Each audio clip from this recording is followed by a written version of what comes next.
I've always considered myself an avid outdoors enthusiast.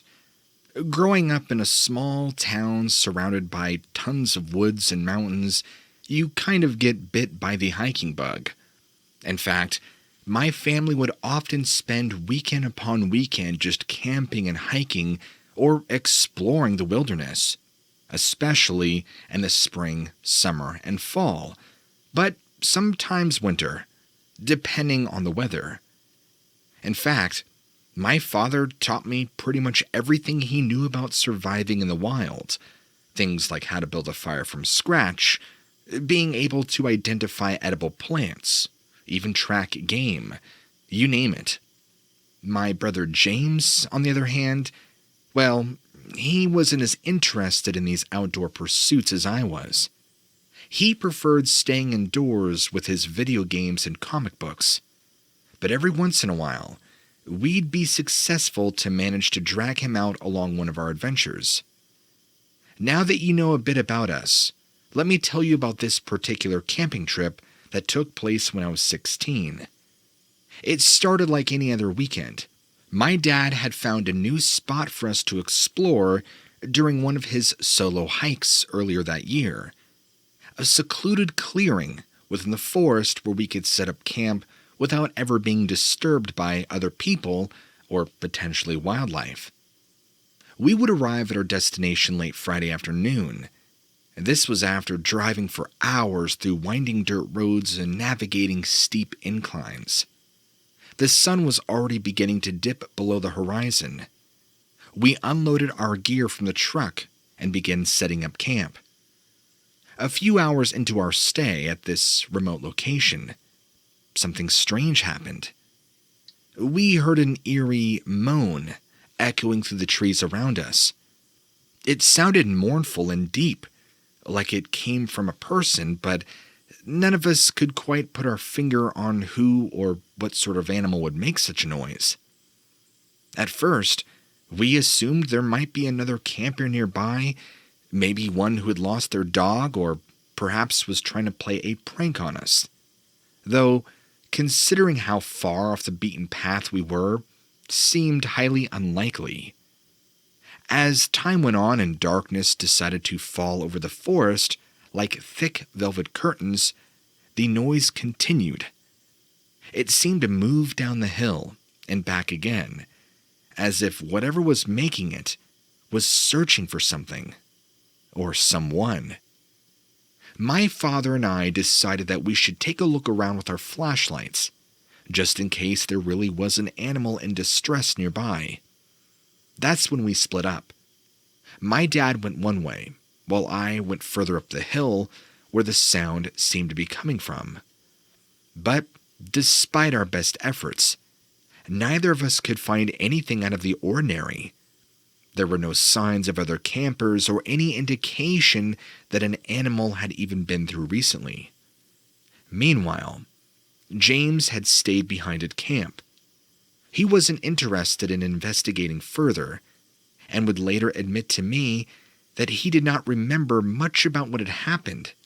He'd been so engrossed in his book by flashlight. My father remained intrigued, but not scared like me. After all, strange noises are part and parcel when you are camping deep within nature's embrace. The moaning continued until bedtime. We finally crawled into our sleeping bags inside the tent we shared as a family. It must have been around 3:45 in the morning. I woke up suddenly from a restless sleep, startled by yet another mournful wail echoing through the trees outside.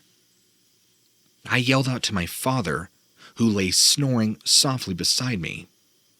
"Dad, do you hear that?" But there was no response. Either he had not heard me over his own snoring, or simply chose not to acknowledge this latest disturbance. With nothing else left to do but to try and get some rest before morning, I eventually drifted off into uneasy slumber myself, never hearing another peep from whatever thing was out there that night. The next morning, we awoke to the sound of birds chirping and sunlight filtering through.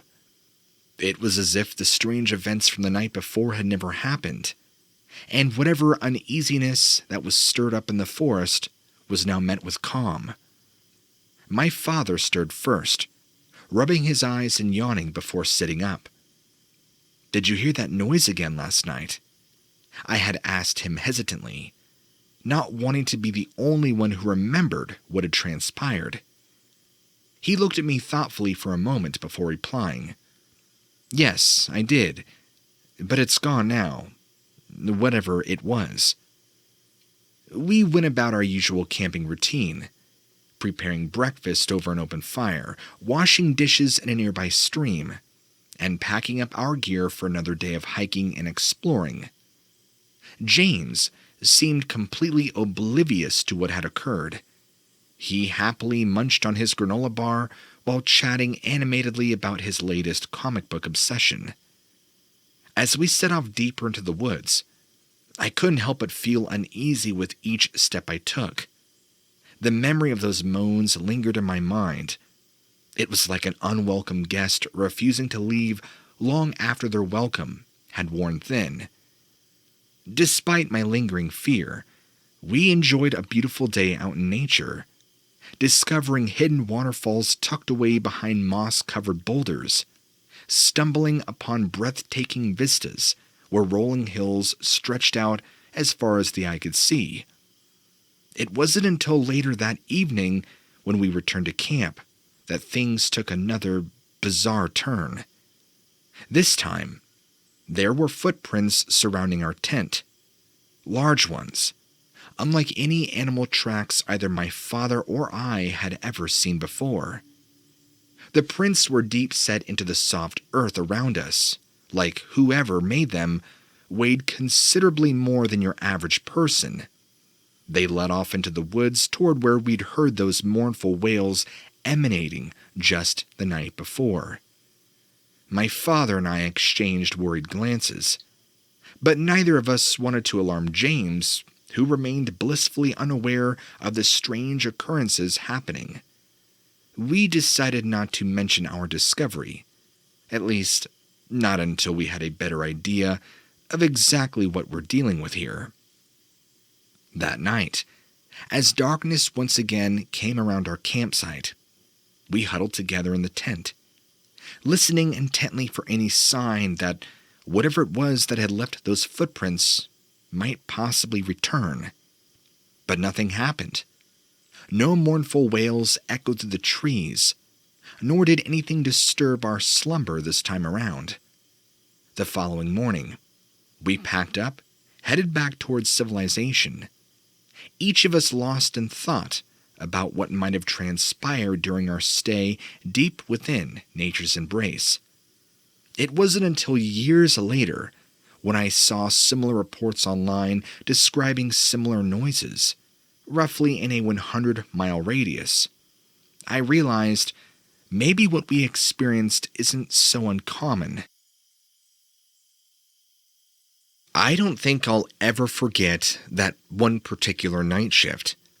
Even though I've retired now, it's been years since I was on the force.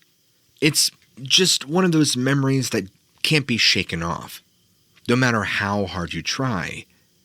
I guess I'll always wonder what really happened that night, and whether it was merely my tired, overworked brain just playing tricks on me, or something far worse. It was around 3 a.m. I'd been patrolling the streets of a small, rural town known for being a quiet and peaceful place. The kind of town where everyone knows everybody. The population is under 5,000, and the worst crime you'd expect would be a drunken bar fight or some kids vandalizing a park bench. Believe me, I did a lot of those nights. That's what drew me to it in the first place. The simplicity. The lack of the urban chaos I was used to dealing with daily in a larger city. Now, I hadn't seen another soul, for probably a good hour at this point, save for the odd raccoon digging through a trash can. I would have called it a dull night if I wasn't so bleary-eyed and in desperate need of some sleep. As I drove down the streets, My mind seemed to be a bit of a daze. I focused on the lull of the engine and the steady rhythm of the tires on the pavement, a sort of reassurance that everything was just as it should be. That was until I turned a corner and saw him standing there. A man. A man in the middle of the street, just under the dim glow of a flickering streetlight. Instantly, I noticed he was abnormally tall and very lanky, but not so much so that it was entirely out of place, even though his limbs seemingly elongated to unnatural proportions. I figured it was either A, a trick of the light, or B, the suit he was wearing, which was also confusing for him to be wearing that at this time of night. So I pulled up near him, rolled down my window to get a better look. I could feel my instincts kicking in, and I was sensing something just wasn't quite right here. The man didn't move or acknowledge me in any way. "Hey, buddy, you need some help?" I asked, trying to sound as friendly and non-threatening as possible. It's pretty late to be wandering the streets out here. No response. He just stood there, his head tilted at a strange angle as if he was in a trance, looking at something. I was squinting, trying to make out his features, but something about his face felt off. It just seemed blurry or distorted, like my eyes refused to focus on it. I sighed, thinking the guy was probably just wasted or high, and at this point, I was tired. I didn't want to deal with it. "All right, pal, I'm going to need you to step out on the road and head home. You're making me nervous." Again, nothing. He didn't even flinch. Frustration and concern now brewing in me, I decided to step out of my car, ready to throw this guy off the road and call it a night. But as I approached him, something strange began to happen. From beneath my feet, this low rumbling sound immediately seemed to emanate from everywhere, filling the air around both of us. If you were to close your eyes, it would sound like you're in the middle of a construction site. The air instantly grew heavy, and an icy feeling blasted my entire body. The man, or at least I assume he was a man, finally moved. His head snapped upward in a jerky, unnatural motion, his face no longer blurry. But for the first time I saw that it was far from human. Two black, soulless orbs stared back at me, and a twisted, inhuman grin seemed to stretch too wide to be possible. That was enough. I booked it back to my car, heart pounding out of my chest, slamming my foot down on the gas. I took off, never daring to look back. I spent the rest of the night in a silence. What I saw that night, I can't really explain. Perhaps it was a mixture of fatigue and an overactive imagination. Although I've never had any issues seeing things like this in my life. Perhaps it really was some evil supernatural entity, a manifestation of the darkness that sometimes lurks just beneath the surface of our seemingly simple lives. I'm not sure I'll ever truly know, but I can guarantee that I'll never forget that thing's face. I have a really interesting story to share. And no, it doesn't involve any scary monsters or werewolves or anything like that. Looking back, I believe it could be supernatural in origin, or perhaps UFO or supernatural, but I'm not 100% sure. Anyway, me and a couple of friends of mine had decided to take a road trip up to the Adirondack Mountains in upstate New York. It was kind of one of those spur-of-the-moment things. We all had a week off from work, so we figured we'd go explore some nature, do a little camping, Little did we know, though, we were about to have a close encounter with the bizarre, something I still can't fully wrap my mind around. What we did do, though, was we found this neat little cabin up in the woods that we rented for a few days. It seemed beautiful. It was very secluded and the perfect opportunity to get away from the busyness of life. Now, I'm not gonna lie, we did bring along our fair share of booze and other party favors. So maybe we weren't exactly in our right minds, but trust me, what happened next was not the result of any substance-induced hallucination. Now, our first couple days up there, everything was pretty normal. We camped, we hiked, we fished, nothing strange happened. Now, on the third night, we had just finished grilling up our dinner, and we're sitting by the fire drinking some beer, just telling some funny stories and enjoying our company. Now, after a while, we decided it would be a good idea to help digest our food by going on a nice nighttime stroll down one of the trails that actually led a bit deeper in the woods. We had already been sitting for quite a while, and we really needed to stretch our legs and walk off some of the beer. So I don't know if this was just the beers or maybe just the vibe of the night, but it's weird that all four of us started to feel the same uneasy, tingling feeling the further we went down the trail. It was kind of like we were being watched, but not really. It was just this uneasiness. So we just decided to have conversation.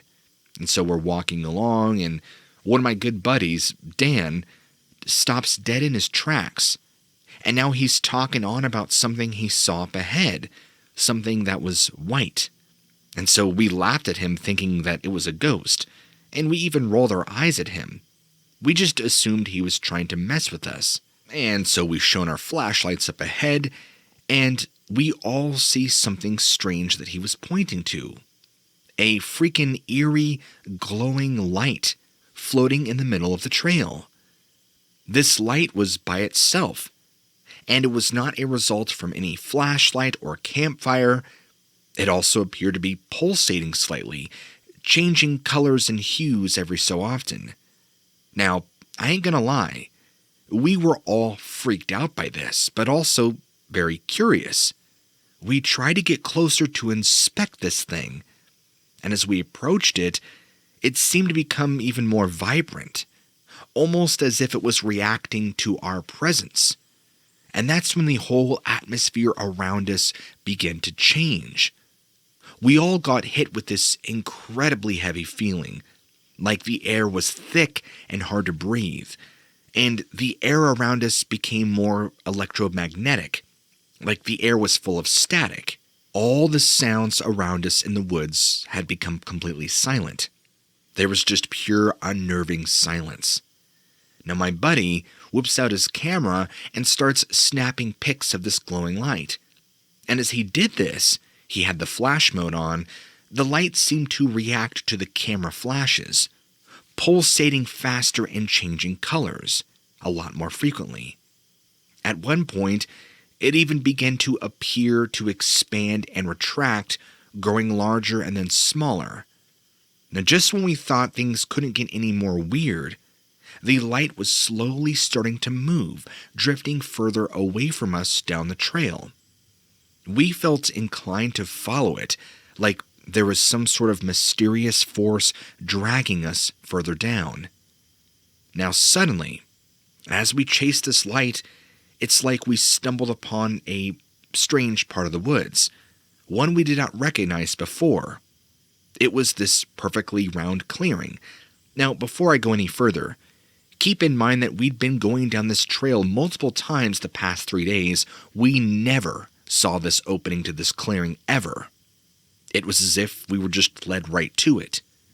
And in the center of this clearing were 3 large stones that were almost arranged in a sort of ritualistic formation. Now, these weren't small stones. These were, I'd say, at least 10 to 12 feet tall, probably 4 to 5 feet wide, and they looked like they were placed there very purposefully. almost as if they were as old as the very clearing itself. The glowing light had now vanished. We were all speechless, still feeling the unsettling heaviness. We didn't dare go near those stones, though. I don't know what it was, but all four of us just felt this really bad energy emanating from them. I know that doesn't make a lot of sense, but it's as if there was this overwhelming sense of dread that hit us the closer we got to them. We just all look at each other, not saying a single word, and figured it was time to get out of there. We turned back, retracing our steps as best as we could, hoping to find our way back to the cabin. Now, after what felt like hours, but was probably only about 40 or so minutes, we finally stumbled back across the trail and were able to make our way back to our camp. Now, what's strange is that we were lost. When we exited the clearing, we had no idea where we were. It was like we were in the middle of the forest. And I don't know how, probably by the grace of God, after stumbling along the way, we just so happened to find the trail that led back to our cabin. Now again, I'm going to reiterate that as we went down this trail multiple times over the past few days, this area, I don't want to say didn't exist, but it didn't make sense how we just casually walked into this clearing when all around us was dense woods. I don't want to even suggest that the forest around us had changed, but that's kind of what it was like. That night, none of us slept a wink. We just sat around the fire and tried to make sense of what we had experienced, checking with each other, corroborating details to make sure that not one of us had dreamt it or hallucinated. And we even tried to check the pictures Mike had taken. Every single one was just a blank, black image, like something didn't want us to have any evidence of what we had saw. And the very next day, we packed up our stuff and cut our trip short, uneasy with the idea of spending another night in the woods. None of us talked much on the drive back. Even now, as years have gone on, we've pretty much avoided discussing that night altogether. The nature around me was absolutely breathtaking. I felt like I was in another world. You see, with my background, I hadn't spent much time in the outdoors. I mean, it's something I'd always wanted to do, but this was a first. Getting to be out on my own, by myself, and just enjoying the peace and quiet. It was like something else you could only imagine. Something I could only have dreamt of. Just a little ways outside the meadow was this small, dense patch of forest. It was pretty dark because the canopy was thick, or at least what emerging canopy there was, because all the leaves had not grown in yet. But the branches were so thick and low, it almost created this cool little Narnia-esque forest that you wanted to explore. Now, I was at most a mile, maybe a mile and a half away from my campsite. This is important for later. As I made my way across the meadow towards this dense patch of woods, I noticed a stink that reminded me of death. Well, looking down, I saw the source of it. It was a fairly large deer. No, it was a buck. Animals die out here all the time, but the issue I had with this kill was the manner in which I found it. It was completely skinned from head to toe, not like the way that a hunter would dress a deer. This was different. It looked as if something had ripped its skin off its body. Not to mention, when a hunter dresses a deer, they also take out all the guts and would leave them in a pile. The deer had not even been cut into, and by the looks of it, it had been dead for, I'd say, no less than 3 days. It stunk. There were flies, lots of them. Along this buck's neck were several large, what I would describe as puncture-like wounds. They were large, but not like that of a bullet. They looked different, as if they were punctured with a tool of some kind, and this yellow, bloody like pus oozed from them, or at least did several days ago, and the remaining fluid had dried and coagulated. I was a little disgusted and disturbed by what I saw, but I decided to venture on further into the woods.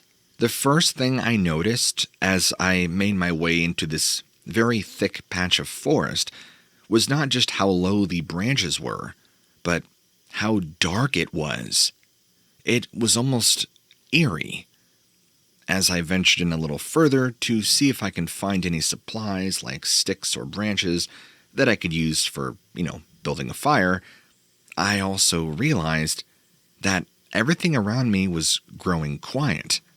I'm not sure if you've ever heard the term deafening silence, but that's what it kind of became. I don't think I was more than maybe 100 or 200 yards into this patch of woods, which I know some would say is a considerable amount. But I swear to you, I began to hear almost a whisper-like voice, if that makes sense. Whatever it was calling me. Or so that's how I felt or heard it. But the noise didn't make sense, because it was coming from deeper into the forest, deeper where it got thicker, denser, and the bramble and brush grew thicker and lower. Remember that this was just at the very beginning of spring, so a lot of the plants, trees, and branches were very bare. But even that was so thick and entwined, it still was enough to cover it and make it dark, or at least darker than what I was currently in. It kind of gave me the creeps, especially with this whisper voice calling me. The best way I can describe the voice to you, it wasn't as if somebody was actually out there calling my name, but it was almost like somebody whispering at a loud volume, if that makes sense. Like it was coming from everywhere, but at the same time, it had a direction. And there was something more to it. It was almost monotone and robotic in a way. I'm not really good at explaining it, but if I had to, that's probably the best explanation I can give. When I say there was something more to it, it's just there was an energy about it, as if my body was responding to it and as if I was drawn in to whatever this voice was or wherever it was coming from. It gave me really, really bad vibes. I had my knife in my hand because, I'm out here in the woods. I have no idea who or what I could run into. And I know there are native tribes around here, or at least reservations, but I wasn't really educated on who, where, or how many.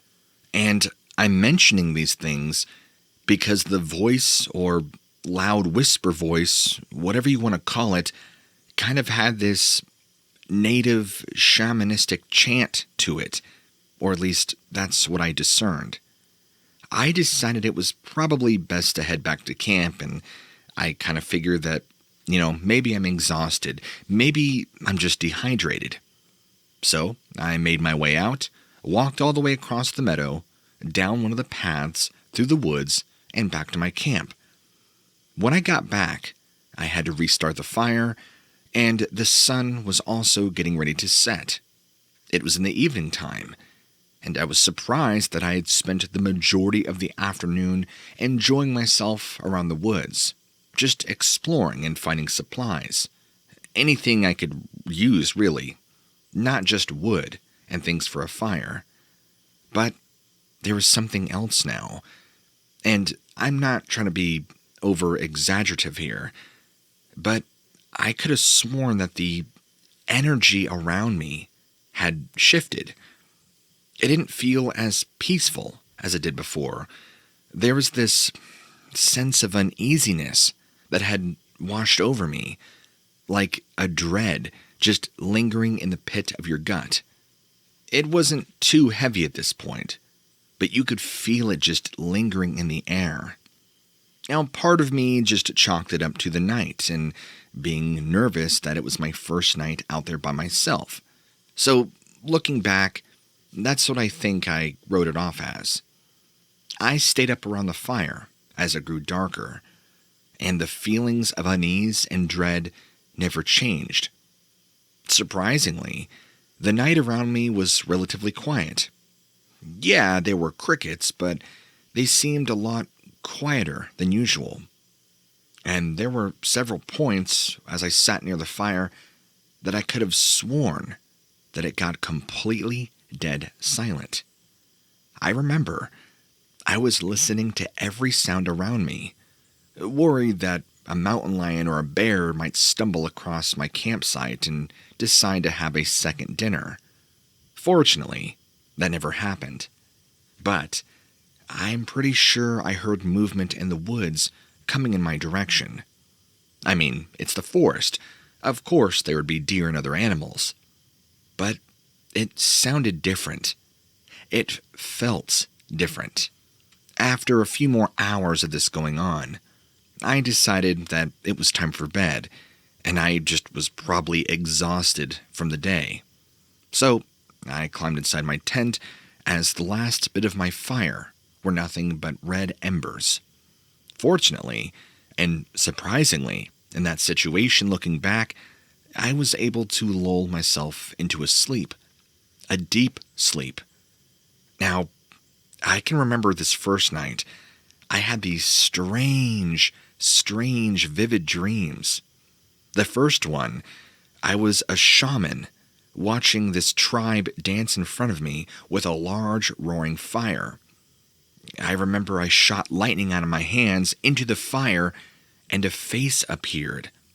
This face was hideous, ugly, and scarred, but began speaking to me in a language that I did not understand, but I could feel as if it resonated within my very soul. I felt like it was telling me terrible secrets that someone would know if they wielded dark magic, secrets of murder, secrets of shape-shifting and sacrifice. That was the first dream.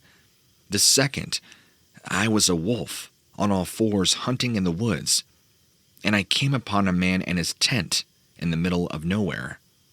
You can imagine where the stream was going. It was fierce. I pounced on him in his tent, and I tore him to shreds.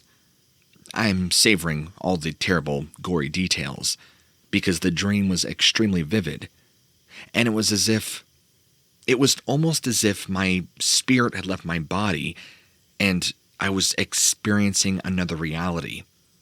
That's how alive and vivid these dreams were. I woke up in the early morning, with the sun just cresting over the horizon, and I was in a cold sweat. The dreams were too much that I had had the night before. Now, once I climbed out of my tent to make a fire to prep breakfast, I noticed something very strange. Footprints all around my campsite. Not just any footprints, but large, hooved, clawed footprints, or so I would describe them. I studied them a bit further, and they disturbed me. I could not quite understand what animal this was that had gone rummaging through my campsite. The tracks, there was something wrong. They were not quadrupedal, like a deer, bear, or any other sort of animal you would find in the woods.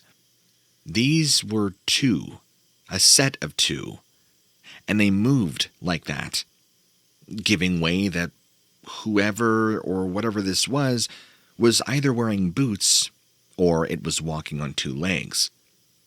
I tried not to entertain the thought more and just assumed somebody had boots that they wore that were shaped like this and were walking around, maybe looking for stuff. Perhaps a lone vagabond looking for supplies to steal. I mean, after all, there's only a town maybe 6 miles away. It is possible. But one thing that really bothered me wasn't so much the shape of the track. It was the gait. It almost seemed impossible for a human to replicate. The more and more anxiety I would get over it by looking at them and studying them and trying to hypothesize who or what it could be, I just had to let it go and stop looking at them because I felt like I was working myself up and it was ultimately going to ruin my experience out here. So, after breakfast, I decided to get my supplies together and go explore another part of the woods that I had not had a chance to do the day prior. So, this time, I went to the southwest direction, over a larger hill, and into another valley. As I'm making my way into this smaller valley, I noticed that same weird energy feeling. The same feeling I felt when I was in that dense patch of forest. It's almost as if the air becomes thicker, more electrical and alive. But it's also a feeling of dread and uncertainty. Like your gut just reacts and knows that you're in either predator territory or that something bad is going to happen. I can remember at the moment I assumed that there was either a mama bear with her cubs around or I was very close to a mountain lion den. Thinking it was the latter, I decided to book it back to where my camp was because I really wasn't wanting to get attacked. As I made my way back up over the tall hill, I heard it again. It was that same monotone, almost AM radio-esque voice calling me. Except the voice wasn't coming from the area of the forest where the thick patch of woods were the previous day. This was back in the direction of the small valley I had just come from. And also something new. I had smelt the aroma, the unmistakable aroma of death. I was looking around confused, and I noticed something I had not. Now keep in mind that when I went over this large hill into this small valley, I went one way. On my way out, I went around a large grouping of trees, so it wasn't exactly the same way. And here is where I smelt that same unmistakable odor of death. Around me, in the trees, probably about 40 feet up, were two deer, and just like the first one, they were completely skinned and hung over this large branch. There was no blood dripping. They weren't cut open. They weren't gutted. It was as if something had de-skinned them and hung them up there. You can tell I was probably a little disturbed by my finding. There is no evidence of anybody ever being out here. No tools, no rope to lower them up and down. Nothing. I kept trying to think from the perspective of someone who's out here hunting for meat, why they would do this. Because the kills looked relatively fresh. No older than a couple of days at most. And I had that same creeping sensation that something was very wrong. In conjunction with me hearing the voice and seeing these two kills, I decided I should probably just go hang out at my camp for the rest of the day and just sit tight. It took me roughly about an hour to make it back to my tent. There was something different now. It's almost as if the peace and tranquility of the morning mountain air had been stolen. It was now replaced with this almost buzzing electrical sensation around me, almost like a low mechanic hum. And in the pit of my stomach, I felt nothing but dread. I tried to rationalize everything and just explain to myself, you're very dehydrated, you're not sleeping like you're supposed to, you're just overly paranoid, try eating some lunch, that'll help, which I did, and it did not help. In fact, I could barely eat. What's even stranger is as I sat at my campsite, pondering what to do and what the source of these strange happenings were, the smell of death began to come and fill my entire campsite. I was looking around, but I couldn't see any trace or any source of where the smell was coming from. Now keep in mind that my campsite and everything was in a smaller clearing. wide enough that I could see pretty much everything around me, and the trees right near where I had my tent were open enough that if anyone was coming, or anything, for example, like a mountain lion or a bear, I would have clear view, especially on a day like this where the sun was shining. So I couldn't exactly make out where this odor was coming from. There was also hardly any wind. And as the afternoon began to give way to the later afternoon and early evening, the odor continued to intensify. And as you can imagine, I had never regretted more in my life not having a firearm on my side. Stupid. Incredibly dumb. I had a pretty good knife, or at least what I considered to be a good sharp knife, but I realized that was not going to keep me safe if there really was a large predator around, like a bear or a mountain lion. Then the sun began to set, and the odor never went anywhere. I can remember much of that evening covering my face because it smelt as if there were 10 dead deer within 25 feet of my campsite. It was so bad.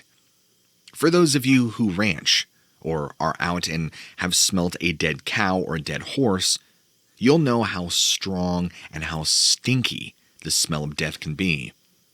That's what it was like. It was overpowering. I feel that if you haven't had that and you've only ever just smelt roadkill, then you probably won't quite understand the power of the odor of death that was there. So I sat around my campfire and just tried to do my best that I could to keep my mind off things and stay positive and ignore the ominous signs all around me that something was very wrong. The night began to grow exceptionally cold in a short amount of time. It was almost like an ominous breeze blowing through, chilling me to the bone. I don't remember exactly what time I first noticed this, but it was later. It's like my body was anchored down to the spot near my fire, trying my darndest to keep warm. And the fire seemed to just dwindle down more and more, no matter how much wood I put on it. At one point, I heard something moving in my direction. I prayed and prayed that it wasn't a mountain lion or bear, but the closer it came, I noticed two things. The first is that it was very heavy. With every step that it took, I can hear things crunching underneath, and just the impact on the ground. The second is that it wasn't quadrupedal. These steps were bipedal. I assumed it was the same person who had been out here doing all this damage. The deer, the leaving the tracks around my campsite.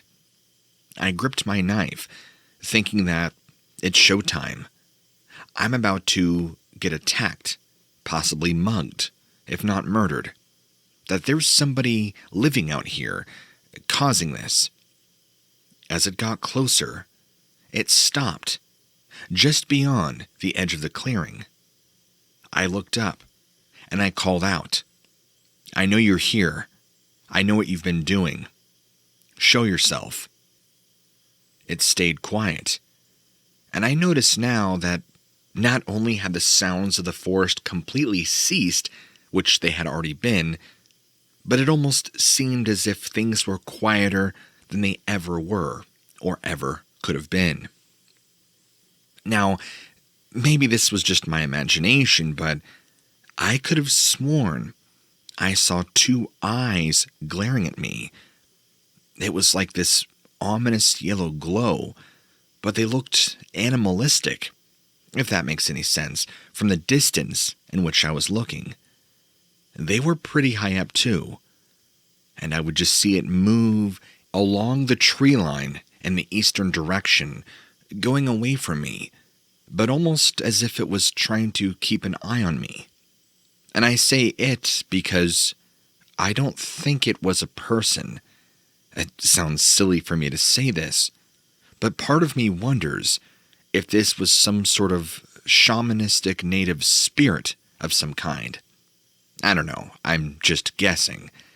The feelings and vibes I got from this thing felt sinister and evil in every way, as if it had only bad intentions. Within, I would say, no more than 5 to 10 minutes of it being in sight of me, or at least that I knew it was there, that same voice started up again. What I like to call the AM radio voice. Monotone, distorted, strange, and almost undiscernible. But yet, I could feel it was calling to me. It was shortly after that I started to get this intense dizzy spell that overtook my entire being. Now, I don't want to tell this story and make it seem like I was just this calm, collective person, because I was freaking out. I was screaming at this person or thing to leave, and it would not. And as the dizziness overtook me, I blacked out. Or at least, that's the last I remember.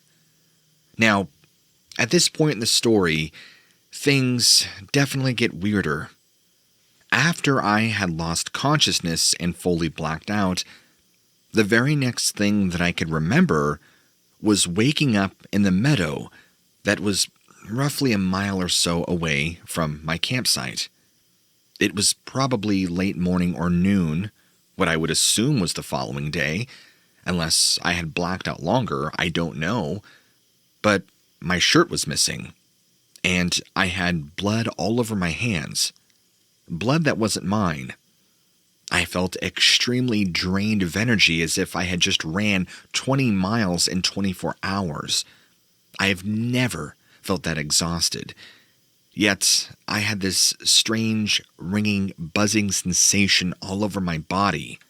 I felt incredibly sick and incredibly nauseous and delirious. Like, for a while there, I didn't know where I was, I didn't know who I was, or why I had dried blood all over my hands, arms, chest, and face. I decided to make my way back to camp, only to find my tent and supplies shredded and scattered everywhere. I got it. I got the gist. Whatever or whoever was here made it very clear that I was not welcome. I wasn't thinking that in the moment, but looking back, there's no other conclusion to draw upon. I was just trying to collect myself and grab what little things I had left that were not destroyed, along trying to find my clothing, which I never found, and I had to hike the trek all the way back to my vehicle. I was originally going to try to stay a few more nights before all this craziness happened, but that's not how it worked out. I didn't realize it at the time, but I had these strange burn marks all over my chest and back. It reminded me as if someone had taken something hot, like maybe a knife blade, and had burned my skin with it. But what was strange was if you were to actually look at my chest and stomach and back, there were no marks, there were no cut or burn marks, there was no indication that I had actually been physically hurt or assaulted in any way. Yet, my skin would flare up and it would burn excruciatingly bad. I would also get these horrible dizzy spells from time to time and these incredibly awful bouts of nausea. These were, I would say, probably the following couple of weeks after this whole adventure. Now, once I made it back home and I was able to get cleaned up, I ended up getting fired from my job because I couldn't go to work. I was so deathly sick that I was pretty much bedridden for 2 to 3 weeks after this, along with the strange burning sensations and pain underneath my skin. As you can imagine, this experience was extremely traumatizing at the time.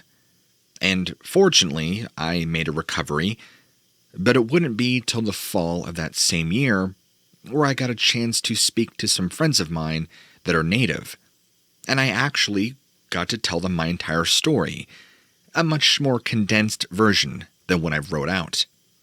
They told me that it either is two things: a skinwalker or some sort of dark guardian spirit, that I must have stumbled upon territory that I was never allowed or should not have been allowed to go into, and that from the description that I gave him, he said that it sounds like this spirit had taken over and possessed my body, and God only knows what else. This whole experience and story really kept me out of the forest for a few years, and it wasn't until roughly 2015 or 2016 that I regained enough of my footing emotionally to step back into the forest and try this all again. I can say that, fortunately for me, I've never at all had an experience like I did. In fact, you could probably imagine how apprehensive I am about talking about this story, because, well, who's going to believe me? And you know what? I'm at the point to where I really don't care. This is my story, and I'll tell the people who I feel comfortable telling it to. If they don't believe it, that's fine. But many of my native friends, or at least a few of them, have stories that are far more horrendous than mine. Far more nightmarish than you can ever imagine. I'm not sure what entity or person or thing was guarding the woods that day, but whatever it was did not want me out there. I've been in search and rescue for many, many years, and I have some crazy stories to tell you. This is going to be very long, so bear with me. I've seen a lot of strange and unexplained things during my time in search and rescue, but there are quite a few that really stand out. Keep in mind, these stories are just a small selection of the many strange occurrences that I've experienced over the years. One time, we were called out to look for a missing hiker who had last been seen by his friends on a particularly challenging trail. After several hours of searching, we found him about 3 miles off trail, totally terrified and out of his mind. When we asked him what happened, he couldn't really explain it. He said that he had just lost sight of the trail and suddenly felt like he was being pulled in different directions. He even claimed to have seen strange lights in the trees, hearing what he described were faint whispers all around him. Eventually, we got him back to safety, but after that, he refused to go hiking. In another case, we were searching for a lost child who had wandered away from her family's campsite. As we searched all throughout the night, we found her footprints leading away from the camp and into the forest. What was strange, however, was that her footprints seemed to suddenly stop and then start again, about 20 feet away in a different direction, as if she had been picked up and placed back down. It was incredibly puzzling and unsettling. Eventually, we found the little girl huddled under a tree, crying and trembling. When we asked her what had happened, she said that a big shadow had picked her up and taken her there before disappearing. We never did find any clear explanation of her story or the strange footprints, but thankfully she was found safe. On a particularly eerie night, my team and I were out searching for a missing elderly man with dementia who had wandered away from his hiking group. As we moved through the dark, dense forest, we began to hear what sounded like distant laughter. But it was soft and childlike, not maniacal and evil like you would expect from some Hollywood movie. It also seemed to be all around us. It unnerved everyone, but we pressed on, trying our best to ignore it. We finally found the old man, who seemed very confused and oblivious to the unsettling laughter. With the man safely in tow, we quickly left the area, and the noise seemed to fade away. None of us could really ever explain the source of that, None of us were eager to go back there for future searches. Perhaps one of my strangest moments in my career happened during a search and rescue op for a young couple who had gone missing during a camping trip. They had last been seen by the lake, and all their belongings were still at the campsite. While searching the lake, we came across a surreal sight. 2 boats floating aimlessly on the water, still tied together, as if the couple had just vanished into thin air. Well, after an extensive search, we eventually found the couple several miles away, deeply lost and frightened.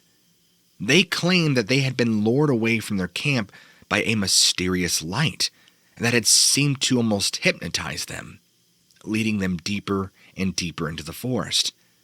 They couldn't explain any more than that, and seemed almost traumatized by the experience. Then there's the strangest, most chilling story I've ever had, at least to me. A fellow search and rescue officer had a harrowing experience while on a solo search for a missing woman in the remote wilderness. As he moved through the silent woods, he came across a small, perfectly circular clearing. In the center of this clearing was a single wooden chair facing away from him. As he approached, he noticed a woman sitting in the chair, perfectly still. Thinking he had found a deceased person, he cautiously called out to her. There was no response. He drew closer, and that's when he noticed the woman's face was completely skeletal. Nothing there, no flesh, just a blank, pale, expansive skull. Understandably, he panicked and fled the scene, radioing desperately for backup. He was a new ranger after all, still very green. When a team arrived to investigate, the woman, or the woman's body, and the chair had seemed to vanish.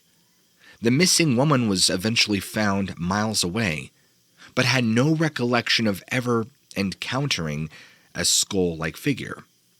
While there were multiple theories about the faceless woman, no one could offer a clear explanation for that bizarre and chilling encounter. I think most just chalked it up to his nerves. Now, those were just some of my own stories that really bothered me. I still have many more to share. In fact, a close colleague of mine who worked at Yellowstone for quite some time had their own stories to share. As I mentioned, I've talked with a close colleague who worked there for many years. Now, here are a few of my favorites that may interest you. They were part of a search party looking for a young man who had gone missing, and after several hours of no luck, they decided to take a break. They found a small clearing and had a rest. While chatting together and eating their lunch, they suddenly noticed that the ground seemed to be vibrating. They thought it was just their imagination, but it quickly became apparent to all of them that there was a strong, persistent pulsing coming from the ground. They decided to move away from the clearing and didn't stop until the vibrations ceased. But none of them could figure out what might have caused that phenomenon. To this day, there's been no explanation for the vibrating ground they experienced. Another time, my friend and their team were called to a remote area of the park where campers had reported strange howling sounds at night. They set up camp in the area, planning to stay for a few nights to investigate the source of the howling. On the first night, they indeed heard the bizarre sounds in the darkness. However, what was more peculiar was that the noises, they seemed to be coming from multiple directions and varying distances from their campsite. They started following one sound, trying to pinpoint the source, only to realize it was moving away from them. It almost seemed as if whatever it was making the noise wanted them to follow it deeper into the woods. Unsure of what might be out there, the team decided it was too risky to pursue the sounds further and returned to their campsite. The next day, they received a call about a separate incident and decided to leave the howls to remain a mystery.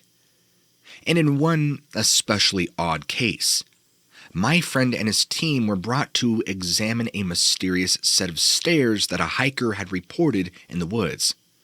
Now, apparently, the stairs led to nowhere and appeared to be relatively new, without any signs of decay or weathering. He said it looked like they had been taken straight from a house and placed in the middle of the forest. When they reached the stairs themselves, they found them just as described.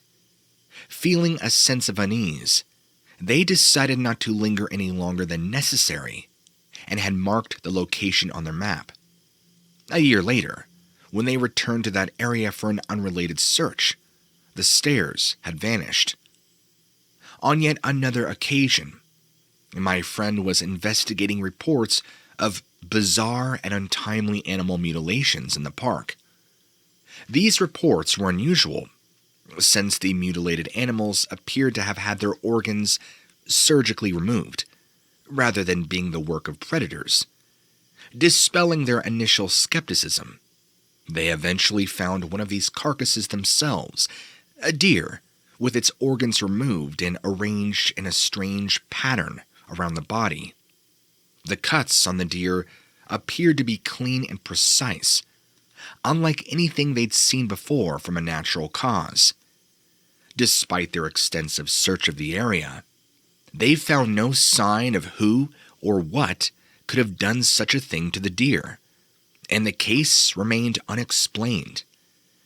Perhaps their most frightening experiences that my Yellowstone colleague shared with me involved a call to a campground where, overnight, several campers disappeared.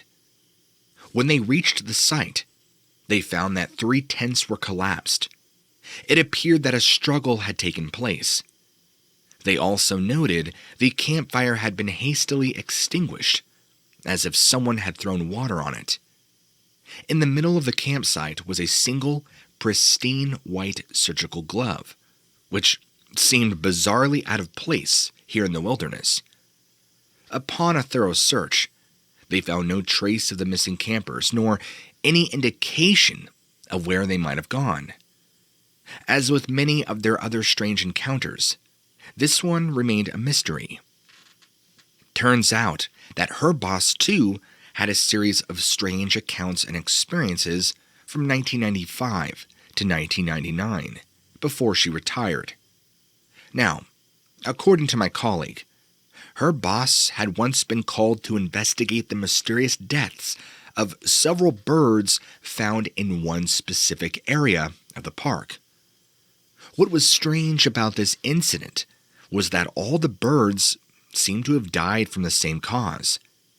Their wings appeared to be broken, and they had fallen from the sky.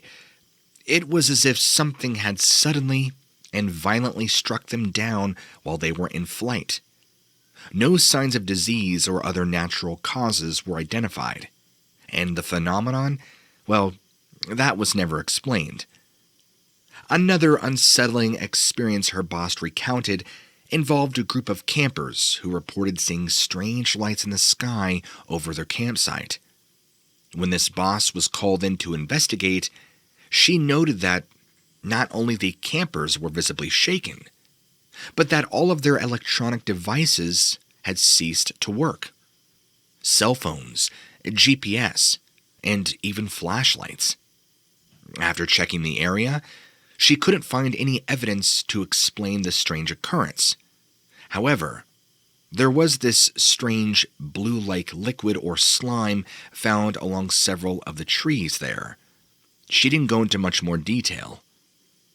One of the most chilling stories from her boss was about a camper who claimed to have been awakened in the middle of the night by an eerie, ghostly figure. The camper described the figure as tall, a thin man, with no real discernible facial features, other than glowing eyes. But his attire was like something out of the 1800s. He claimed the figure stood tall at the foot of his tent for several moments, then disappeared into the darkness. He said he felt nothing but malice. Upon investigation, they found no evidence of any other person in the vicinity. There were no known residents or park employees who even remotely matched this description, in case someone was trying to pull an elaborate prank. Now, this left people feeling pretty uneasy for a long time. After all, there was really no logical explanation. Now, her boss once shared a particularly strange case from the late 90s. This involved a camper who had gone missing from his site without a trace. The man had left all of his belongings behind, except for his dog, which was also missing. Several days later, the same dog was found wandering alone deeper in the woods, seemingly unharmed, but visibly distressed. Despite the extensive search and rescue operation, the missing camper was never found. No explanation could be provided for his sudden disappearance. The final story her boss shared involved a young couple who, after spending a few days camping in the park, came to park rangers with a chilling account. They said that on their last night at the campsite, they heard whispers outside their tent but could not understand who or what was being said.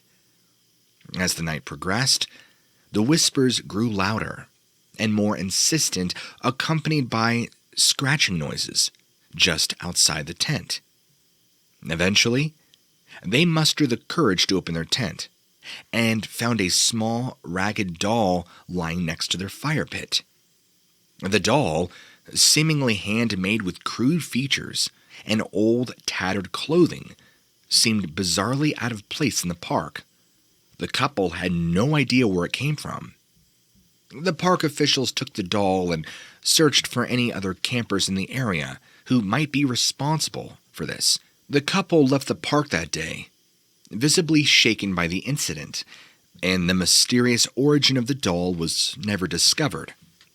Now, shortly after this happened, several of these strange dolls began appearing randomly all over the park for the next 6 to 7 weeks following.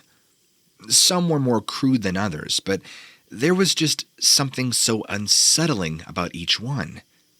The staff collected and stored them away, hoping to find some sort of explanation or even a link to these incidents. At the end of the 7th week, the dolls stopped appearing and no further incidents have occurred since. The stored dolls were eventually disposed of, considered to be an anomalous event in the park's history. Fortunately, I had the chance to speak to my colleague's ex-boss, who is now retired, and she told me a few other disturbing tales. For instance, back in July of 2000, she was assisting on a search and rescue op for a missing man who seemed to vanish without a trace. He was with his friends, and this was a classic case of there 1 minute, gone the next. As the search went on for days, the team started to notice strange things happening around them. Equipment would go missing, only to reappear in bizarre locations, miles away from where they had last been left. Footprints would appear overnight in the search area, but none of them matched the shoes of any known staff member or volunteer. It was as if someone or something was watching them and playing games.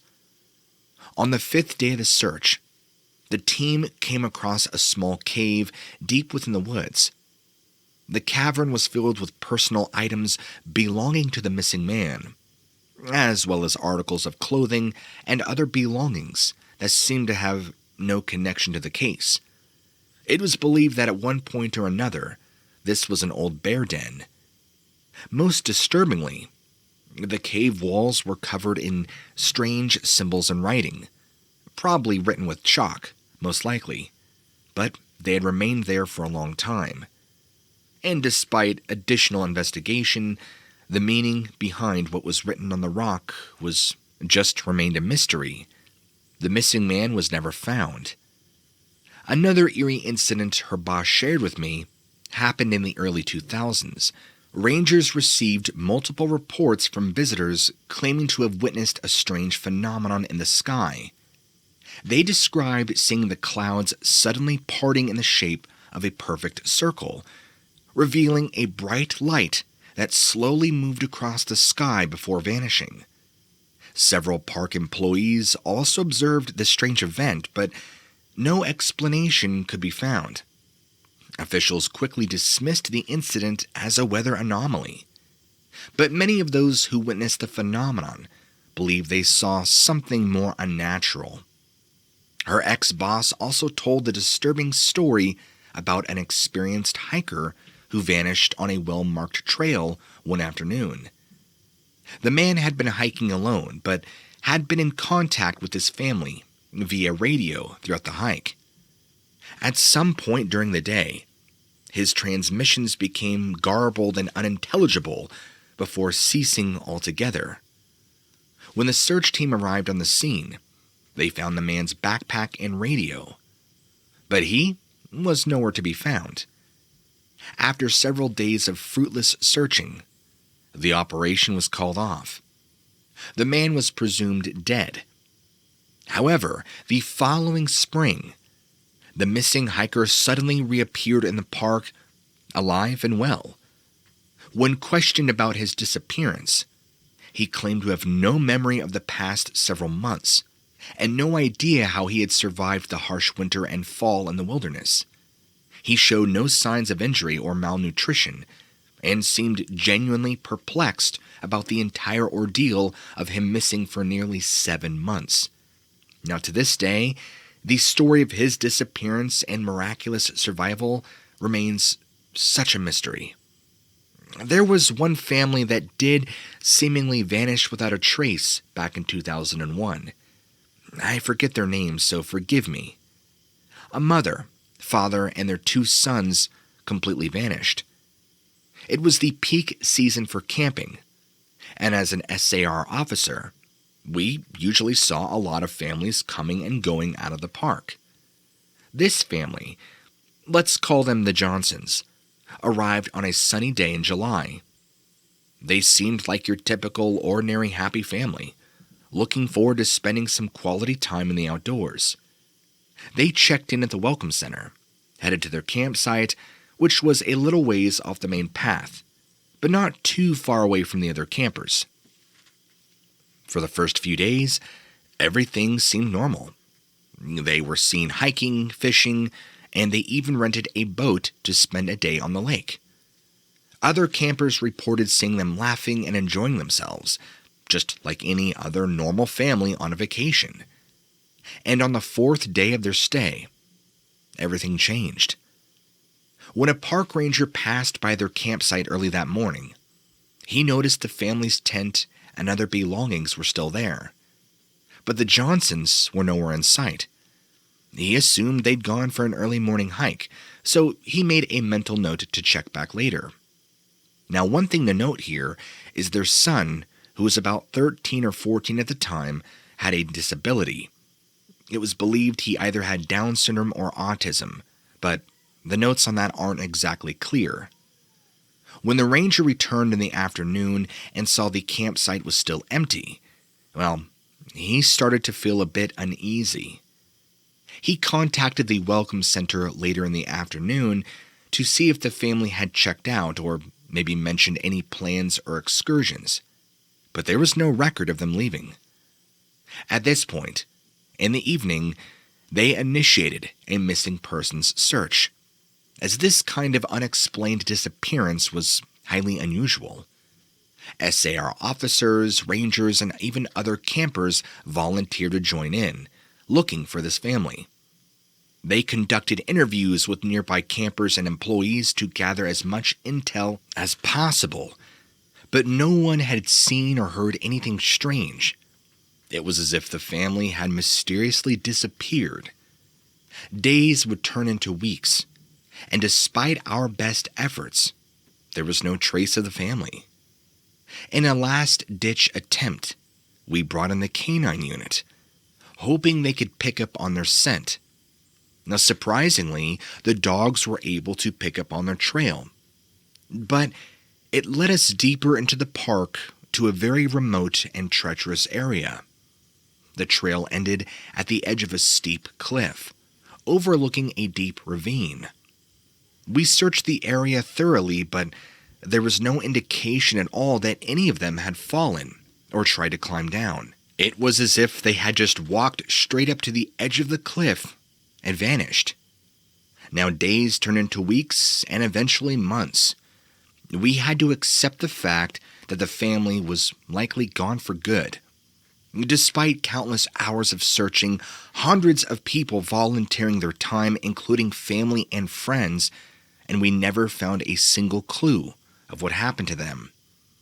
Now, as years passed, we occasionally heard whispers among the rangers and other officers about that case, wondering if maybe there was something more at play.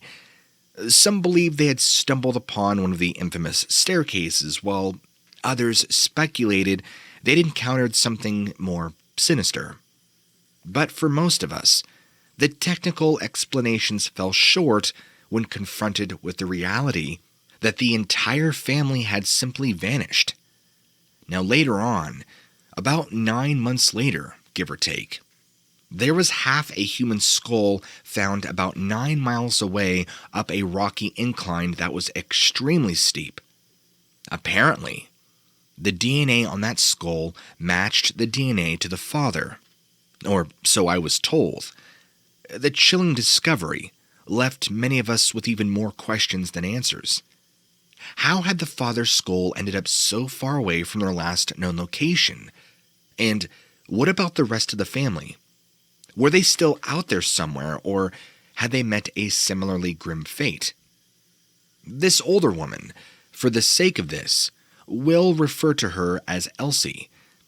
She was a well-known, experienced hiker and had visited numerous national parks across the Pacific Northwest.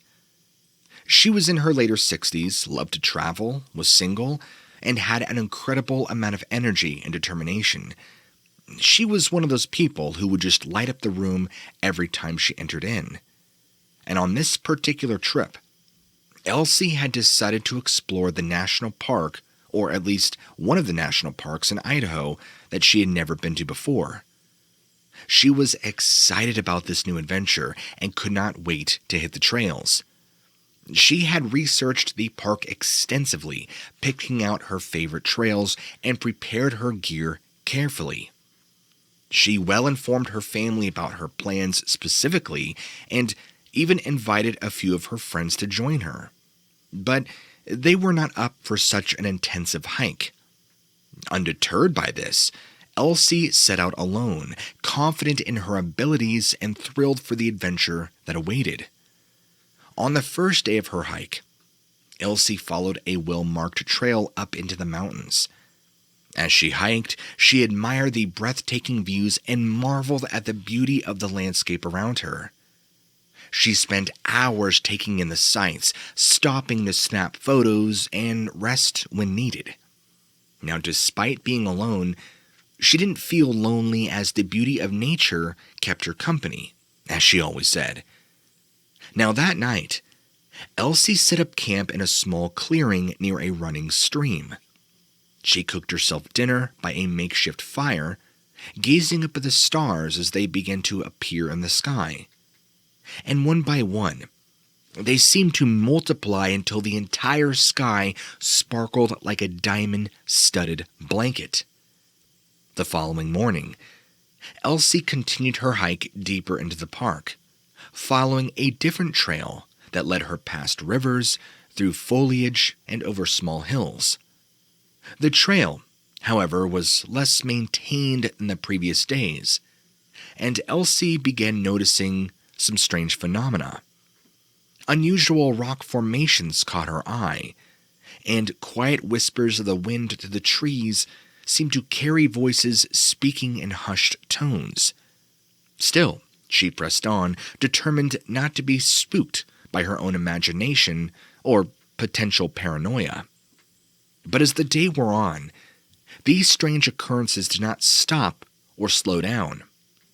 In fact, they were becoming more frequent and more unnerving. Elsie began to feel as though she was being watched, and fleeting shadows darted through the trees just beyond her peripheral vision. Despite her unease, Elsie rationalized to herself that it must just be her imagination playing tricks on her due to her exhaustion from the hike. As nightfall approached, she decided to set up camp once more. However, she couldn't shake the feeling that something was off. The forest seemed too quiet, almost as if the creatures within were holding their very breath. Nevertheless, she still cooked dinner, huddled around her campfire, hoping its warmth and light would drive away any uneasiness she previously felt. Now that night, she struggled to sleep. Strange dreams plagued her, filled with indistinct figures and haunting whispers that she couldn't quite make out. When she finally awoke, her heart was pounding, her tent filled with an eerie pre-dawn light. Although she was tired and more anxious than before, she decided to continue her hike, hoping to reach a much more populated area of the park where she might feel safer. She packed up her camp quickly and set off, following a faint trail through the increasingly thick and tangled forest. Soon, the trail became nearly impossible to follow, and Elsie found herself tangled in a web of trees and underbrush. It was a disorienting environment that she first encountered the strange staircases. Elsie came across a set of stone stairs leading down into the shadowy depths. There was no sign or any building or reason for the stairs to be there. They seemed bizarrely out of place, and their presence made her feel even more uneasy. But as she stared at the stairs, she felt an inexplicable pull toward them, as though they were calling to her. Despite her fears, she could not resist the temptation, and she slowly descended the stairs. Each step taken filled her with dread, and yet her curiosity drove her onward. As Elsie reached the bottom of the stairs, she found herself in a small, dimly lit cavern. The walls were covered in strange markings. The air was heavy with a very unnatural stillness. A sudden fear gripped hold of her, and she realized that she had made a grave mistake by following the call. She raced back up the stairs, her pulse pounding in her ears, stumbling out into the woods. The once familiar surroundings, she claimed, now felt alien and hostile. But despite her best efforts, Elsie could not find her way back to the trail. Over the course of the next several days, her situation grew increasingly desperate. Panic set in as she wandered the never-ending forest, unable to find her way back to civilization. Her supplies began running critically low, and her strength began to wane. Now eventually, a search party was organized when Elsie's family had reported her missing. After several days of intensive searching, the rescuers had discovered her, exhausted and dehydrated, but ultimately alive. Had she gone another 24 hours, she would have died. She was trembling, weakly clutching her backpack, and her eyes were wide with terror. When questioned about her experience and what had happened to her, she struggled to recount her entire ordeal. Her words were fragmented, and she seemed to have trouble remembering specific details. The only thing she could repeat with certainty was that she had encountered an eerie, inexplicable staircase deep within the forest. She was eventually able to recount her entire adventure. Her story became kind of a cautionary tale among the hikers and rangers in this small community, though many brushed off her story as the result of dehydration or hallucination and a vivid imagination. Those who've experienced similar phenomena know there is some truth to her words. Another young lady, who we'll call Sarah, a nature enthusiast who loved hiking and exploring the vast forests of North Carolina, She was 25, lived in a small town on the outskirts of a large national forest. She was also known by her friends and family to be quite adventurous, fearless, and independent. So, when she decided to embark on a solo camping trip in the park, nobody thought much of it. Sarah set out on her trip on a sunny Friday morning, carrying a backpack with supplies and her trusty camera, as she loved photography and loved nature and landscape photography. She told her family she would return Monday evening and set off following a well-known trail into the heart of the forest. As she'd hiked deeper, she had encountered a number of odd occurrences that she could not quite explain. Strange noises in the night, distant whispers, and faint crying. At one campsite, she found a perfectly arranged circle of stones and what appeared to be an old, dried bloodstain. Despite these strange experiences, she pressed on, determined to enjoy her adventure and not let the fear get the better of her. On the morning of her third day, she decided to follow a smaller, less traveled trail that she discovered. Believing it would lead her to a hidden gem of the park, she eagerly set off. However, as she continued along the trail, she noticed that the scenery became increasingly strange. The trees began appearing more twisted and gnarled, their branches casting eerie shadows on the forest floor. The atmosphere, it was growing heavy and oppressive, like she was being watched by unseen eyes. She soon came across the entrance to a deep ravine, with a narrow path leading down into the darkness. She hesitated for a moment, but was compelled to investigate where it led.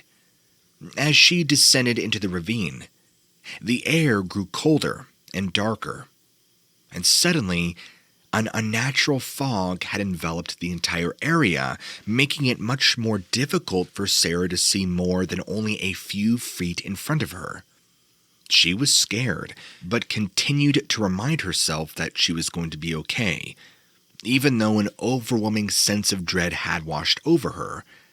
Yet, despite the fear, she felt inexplicably drawn to continue on. At the bottom of the ravine, she found a small den, or a cave, its entrance gaping like the mouth of some ancient, slumbering beast. She hesitated, but something deep within her urged her to enter, as if guided by a force beyond her understanding. Now the cave was filled with deep, impenetrable darkness. It seemed to swallow her flashlight's beam. As she ventured further, what she described as an ethereal voice began to echo through the cavern, and she explained that she felt the presence of something unseen.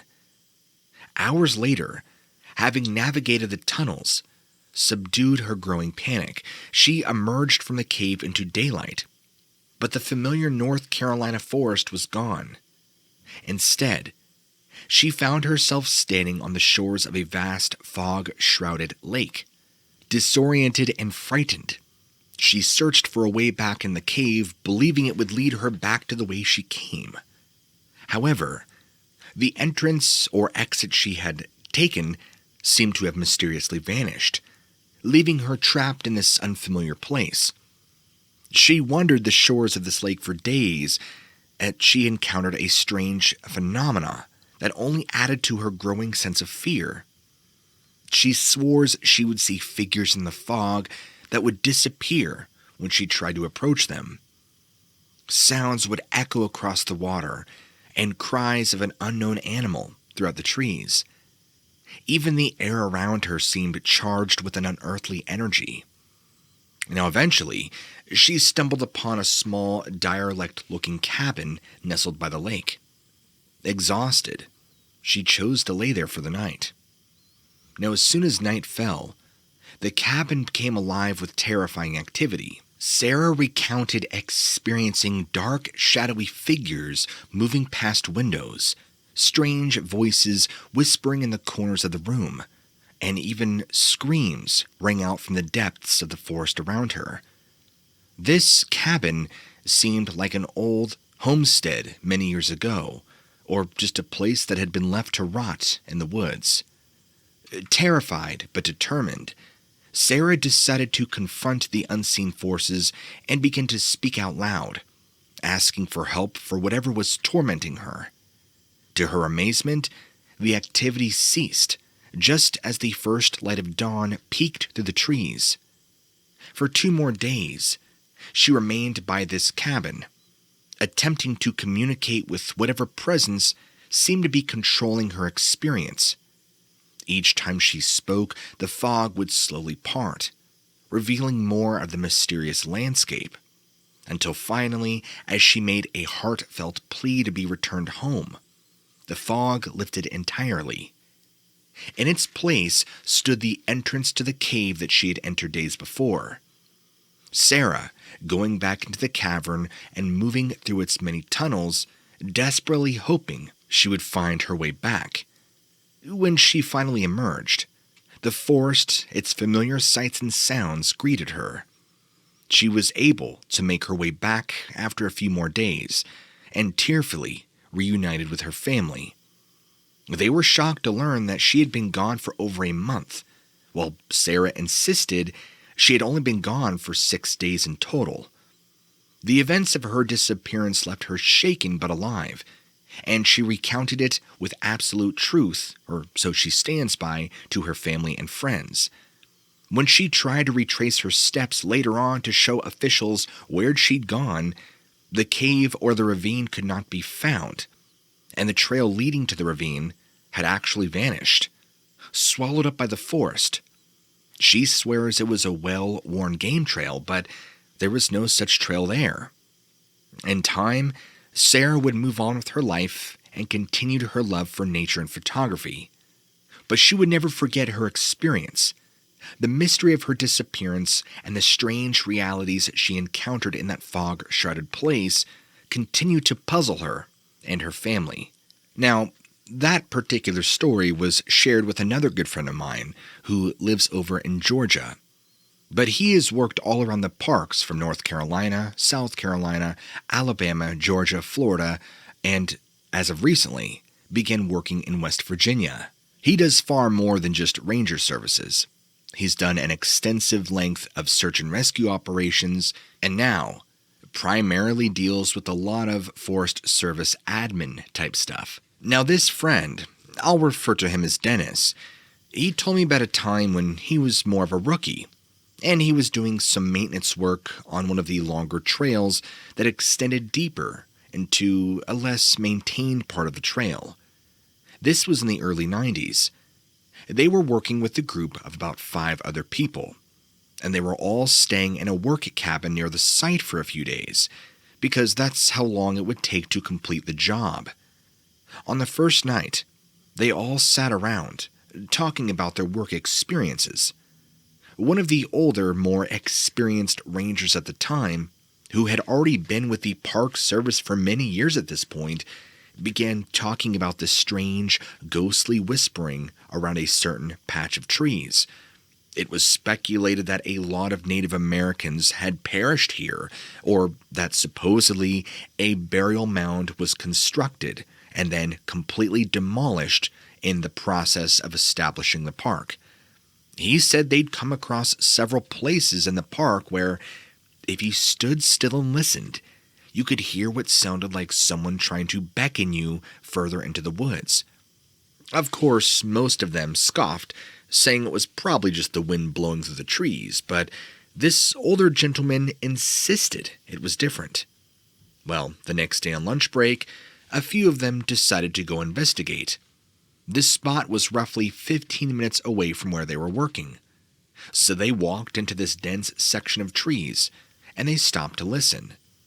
Now, to their surprise, and he claims this still creeps him out to this day, but all 4 of them swear on what they heard. It sounded like a combination of Native Americans chanting, or as if someone was trying to beckon them further in. The rest of them seemed scared and spooked, and only stayed for a couple of moments, They quickly returned to the campsite, no longer talking about the event. Once they returned to the worksite, that was it. Of course, the older, more experienced ranger who told them about it, he would not step foot in that area, for it spooked him too. They never told the others about all the other stuff that happened. Another strange story that this friend Dennis recalled was about a young camper who went missing on a solo hike in the early 2000s. Rangers and local search and rescue spent days searching for him, but not a trace. The family and friends of this camper were devastated, and rightfully so. The search was eventually called off. Now, about 6 months goes by, and a group of hikers find a backpack, a very worn backpack, mind you, sitting by a large rock off the beaten path. Turns out it belonged to the missing camper, because inside the bag were his wallet, keys, and a camera, basically unscathed. The rangers decided to develop the photos to see if there were any clues as to what had happened to the young man. Remember, this was in the early 2000s, so many people were still using their Kodak disposable cameras. Everything seemed normal about the photos at first. Pictures of trees, the dirt trail, various crude landmarks. However, the last few photos revealed something truly disturbing. The second to last photo was a selfie of the camper, smiling and looking happy. But the final revealed his face twisted in fear, eyes wide with terror, and mouth open in what appeared to be a silent scream. In the blur of the background, something seemed strange and out of place. There seemed to be a white figure, a shape that did not resemble any natural formation. Now, further inspection of the surrounding area actually turned up a hip bone that was believed to belong to the missing hiker, but nothing was proved conclusive. Another story that stood out to me was an incident involving a group of campers who ventured deep into a remote area of a park in West Virginia. Now, this area was apparently known to have a number of strange occurrences, and there were rumors that it was actually haunted. There were even rangers at the time, this was in the 80s actually, where rangers would advise campers to avoid this area because there were so many complaints and issues. But this particular group were determined to explore it and ignored any warnings, dismissing all the stories as mere folklore and urban legend. Now, this friend relayed to me that a few days after the campers had set off, they received an emergency call late in the evening. The voice on the other end was panicked and claimed that they had stumbled upon a horrifying scene. A group of animals, including deer, birds, and even a dead black bear, were found mutilated and arranged in a horrifying fashion, with their entrails forming some kind of symbol. The campers were understandably terrified and demanded immediate assistance. A rescue team was then dispatched, but it took several hours for them to reach the group due to the remoteness of the location. What they discovered upon arrival was even more chilling than what had been described over the call. In addition to the gruesome display of animal carcasses, a crudely constructed totem of bones and sticks stood nearby, adorned with what appeared to be human hair. The campers were escorted back to safety, and an investigation was launched into the disturbing scene. Now, Dennis told me that some believed it to be the work of a cult or a deranged individual with knowledge of the park's supposed activity. Others, however, spoke about the possibility of something lurking deeper in the depths of the forest, a malevolent force with an unknown purpose. This did launch an investigation into the area and its history. Some rangers reviewed old reports, spoke to local indigenous communities to gather any information they could. It turned out that there were legends going back centuries about a powerful entity residing in this area of the mountains. Various tribes shared stories of shapeshifters, spirits, and other malevolent beings that would curse those who trespassed on their territory. As the investigation continued, more strange occurrences began to happen. Rangers reported seeing creatures in the distance. Some even claimed to have been chased by humanoid figures with unnatural speed and agility. Several visitors who ventured near the area all reported hearing strange noises that reminded them of growling sounds. Now, despite the mounting evidence, there was no concrete conclusion that could ever be reached.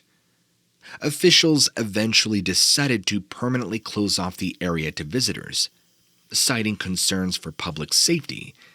Now, to this day, Dennis tells me that every now and then, someone will come forward with a tale of an encounter with something strange from that area of the park. Now, the stories, he says, only serve to fuel the chilling rumors surrounding that one forbidden section. As the theories of what actually happened out there, they remain varied and speculative. Some believe there is indeed a cult operating within the park, using the remote location as the perfect cover to perform their dark rituals. Others are convinced there is a supernatural force at play, with some even suggesting that the park could be home to a portal that attracts malevolent spirits or entities from other dimensions. As stated, that section of the park was permanently closed off from the public in 1988, and since then, there have been fewer reports of strange accounts, although they never completely ceased. As far as Dennis knows, park officials have still not been able to definitively explain the chilling events that took place within that area. Now, to this day, there are still legends and mysteries surrounding it. Many of them even can be attributed to the Flatwoods Monster. A friend of Dennis, who is a retired ranger, worked in Bluestone National Park back in the 90s. Now, we'll call him James. Now, when he started working here, one of his primary responsibilities was patrolling the park at night, ensuring that all visitors had left the park by the mandated closing times. James was always a really brave guy, as Dennis described. He didn't really fear anything during his night patrol. This is a man who had nearly been killed by a grizzly bear up in Alaska. Now, right around this time, he began hearing strange, unstartling noises coming from the woods. He described them as howling sounds. Now, the first time James had heard this, he assumed they were probably from coyotes or maybe a pack of wild dogs. Not entirely unusual. However, as the howls persisted, he noted they began taking on an eerie, unnatural tone, because they did not sound like any natural animal James had ever encountered during his time. It wasn't long before James's colleague also started hearing the unsettling howls during this time. After discussing and corroborating their stories, they began speculating that perhaps something more elusive was behind the noise, something or a species they had never seen before. One night, while out on patrol, James decided to investigate. He ventured further to the source, following the sounds until he reached an unmarked trail. It was there he made a gruesome discovery: a freshly severed human arm, and from the looks of it, it had been eaten on, and relatively fresh. James was horrified to see this, immediately contacting the authorities. A thorough investigation was conducted of the surrounding area, but the rest of the body or any evidence as to who the arm belonged to remained a mystery. The howls would continue, and he could not shake this uneasy feeling that began to loom inside of him. One evening after this, James and another coworker were driving through the park, and they spotted something by the road. As they approached, they realized it wasn't a wolf, a coyote, or a person, but some sort of grotesque-looking animal. what James would describe as the ugliest and largest coyote he's ever seen. The other ranger actually suspected it was some unknown species of large North American hyena. The creature apparently stared back at them with menacing eyes, emitting this almost chirping growling noise, baring its teeth, and then quickly disappearing. They called for backup, but by the time a couple of other rangers arrived, there was nothing left. Over time, there had been apparently more reports come in about people seeing something similar, as well as an increase in missing child cases. That's about all for now. I'll have more stories to share with you at a later time. I hope your audience enjoys these. Thank you so much. So, let me tell you about this place that I had to go check out back in 1993. It's been with me ever since then, and I've not really had the chance to share it with many people. The whole situation surrounding the place was pretty wild, and to be honest, when I think back on it, well, it still freaks me out. First, you need to understand the area. This place was in a rural part of the Midwest, far from the busyness of the city and everyone and everything. It was surrounded in a very rural community. Lots of pastures, farming, ranching, and deep forests. You could drive for miles sometimes without seeing a single house. In fact, many of the folks living there were farmers. Many of them hunted or chose to live a quiet life away from it all. It was also peaceful, for the most part, and there was a sense of isolation. Now, on this particular day in '93, when it all started, we got a call from a concerned neighbor. She hadn't seen or heard from this guy living in a house down the road in quite some time, which was odd because they were pretty close, coming from her. The woman just had this gut feeling that something wasn't quite right. So, our department sent me out to do a welfare check. When I pulled up on the property, the first thing I noticed was just how run down the place was. I'm talking broken windows, an overgrown yard, peeling paint, trash building up. It was pretty clear to me that whoever had lived there didn't care too much about maintaining its appearance. Now, I knocked on the door several times, but there was no answer. I called out his name, but it didn't do me any good either. Now, following protocol, I couldn't just barge in there. I had to have a legitimate reason to enter. After circling the property to make sure that there was nothing bad, I spotted that one of the back doors was ajar. That was my in. Now, the air inside was pretty musty and damp, and at this point, I assumed that nobody had been living here. The entire scene was eerie. There were papers, bottles, and junk scattered all over the place. It was pretty evident that the man who had lived here at one point had some hoarding issues. But still, I found no sign of him or foul play. I began to make my way through the house, checking each and every room for anything. Now, I stumbled upon a door that led down to the lower level. And let me tell you this, I have never felt an atmosphere shift like that before or since. The air was heavy and cold, and it just felt wrong. I knew I had to check it out, though. So I cautiously made my way down these old, creaky stairs. Now, at the bottom was a small room. It was a large table crammed with books, papers, and, get this, a bunch of old wax candles. Most of them already burned. It kind of reminded me of some sort of ritual setup of some kind. Now, I'm not superstitious, but I couldn't help but feel there was something dark going on in that room. Then I found him, the guy who had lived there. He was slumped against the wall, eyes wide open, staring into nothingness. The weirdest thing, though, was the smell, or rather, the lack of it.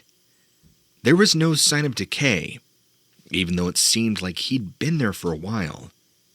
His body was ice cold, but in some freaky turn of events, there was no obvious signs of what had happened to him.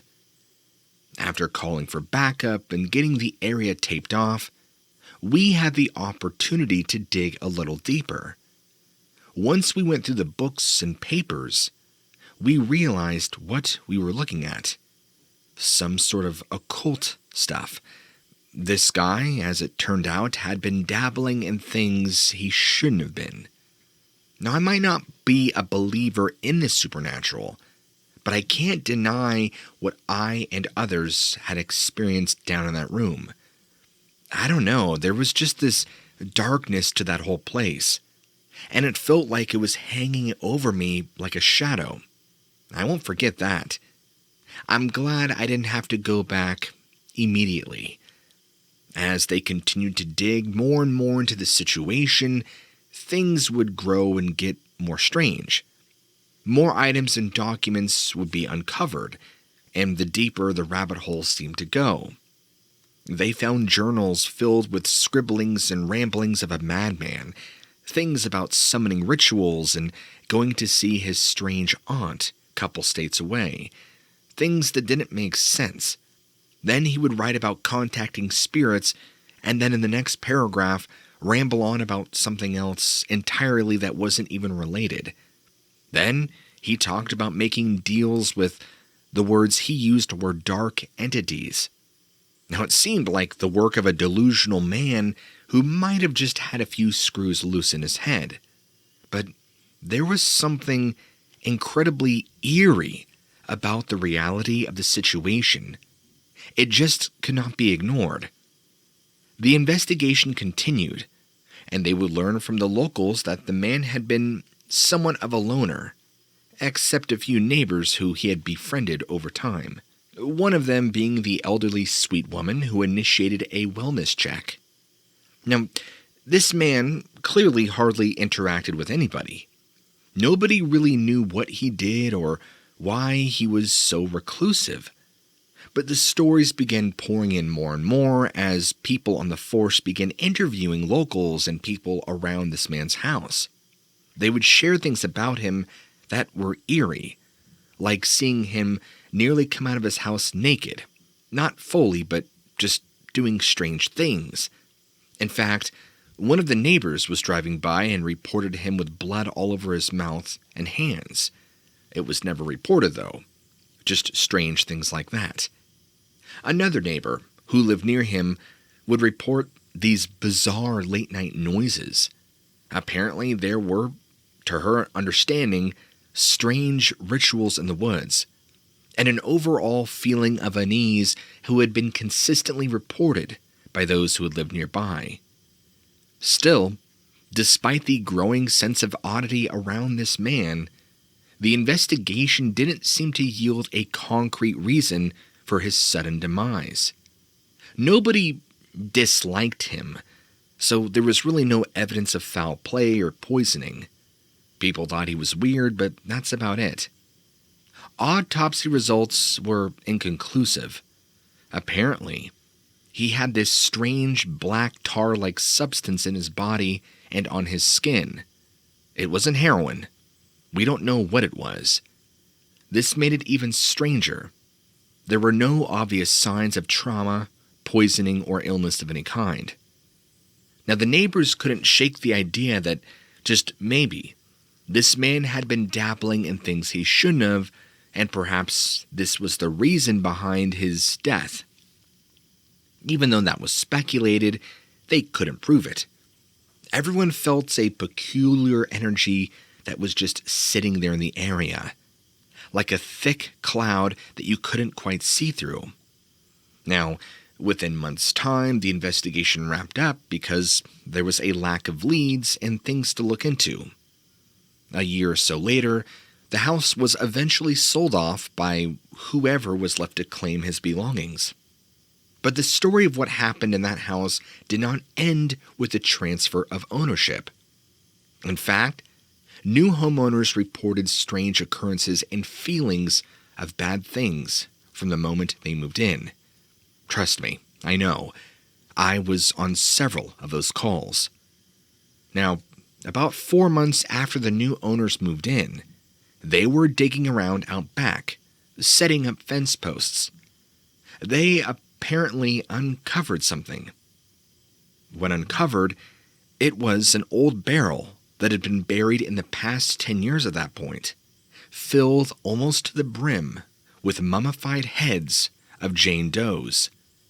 Needless to say, that discovery kicked off an entirely new investigation. Forensics and a team of detectives were sent to the property, and everyone was trying to find answers to the gruesome sight. Every new lead seemed to point back to the man who had lived there before. The question on everyone's mind: who were these women, and why were their heads buried in that barrel? As they dug deeper, investigators found evidence of more rituals and dark practices performed by this man. He had apparently dabbled in even darker arts than they had initially thought. Darker arts like human sacrifice. Some of the new information suggested connections to things like necromancy and, occultism. Stuff straight out of a horror movie. With each new lead, bizarre events surrounding this house became more and more unfathomable, even after the whole mummified heads thing, which turned out to be victims of several killers who had sporadically operated in this region over several years. The house continued to be a source of chilling stories and strange occurrences. These new owners eventually decided it was too much for them, they couldn't take it anymore, and not even living there, I don't think 9 months, they left the house, abandoned once again.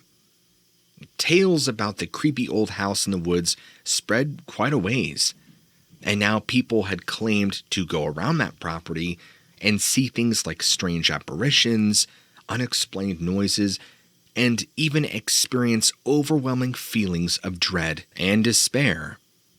It seemed like nobody really wanted to deal with that property. I can remember it pretty vividly, cycling through at least 3 different real estate companies. Nobody would bite it. It also remained abandoned for quite some time. Everything around it just seemed to reek of death, decay, and rot. And soon after those new owners moved out, much of the neighbors surrounding it moved as well because of some strange, what some described, paranormal-like occurrences began happening. I'll share some of those with you. One family who lived down the road claimed that their daughter would often wake up in the middle of the night, screaming about a man standing at the end of their bed. The man, according to the young girl, matched the description of the late mysterious owner of the creepy house. All in a black robe, black eyes, threatening to harm her. When she'd wake up, he would vanish. But when she was asleep, he would creep at the end of her bed. Sounds like a typical scary story, right? Well, it happened so frequently, and of course, right after he had died, that the parents speculated it might just be trauma from knowing someone who died, but she didn't think so. Another neighbor had a very strange experience with their dog. They let their dog out one night. It ran off, barking frantically in the direction of the house. When the dog returned, it was covered in thick, nasty black mud and was bleeding from several gashes on its body. The poor dog seemed to have crossed paths with something it shouldn't have. These gouges, by the way, were pretty deep, and we only have coyotes in the area. Have no idea what happened. One couple had decided to go for a walk near the abandoned house, out of sheer curiosity. I guess they were onlookers, looking for more information on the property. Before they did, though, they began to feel a sense of overwhelming dread, and they would hear what sounded like whispers calling them and beckoning them closer. It wasn't something they could quite discern as normal, and they ran and fled, thoroughly spooked. Another was a local group of teenagers, apparently looking for a thrilling experience or victims of a dare gone wrong.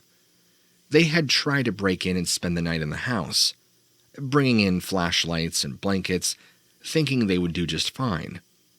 Every single one of them were terrified out of their minds. They all reported things like doors slamming shut, objects flying across the room, and voices all throughout, inside and out the house. They swore to never go around that place again. Many of them shuddered at the thought of it.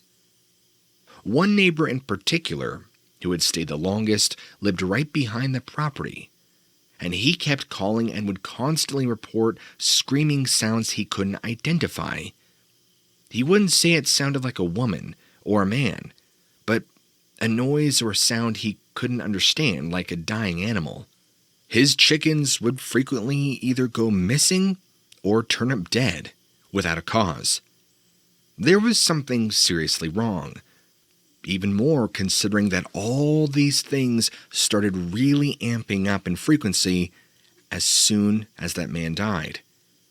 Now, this particular neighbor, let's refer to him as Mr. Thompson, had been living there for far longer than the other man had. He refused to move.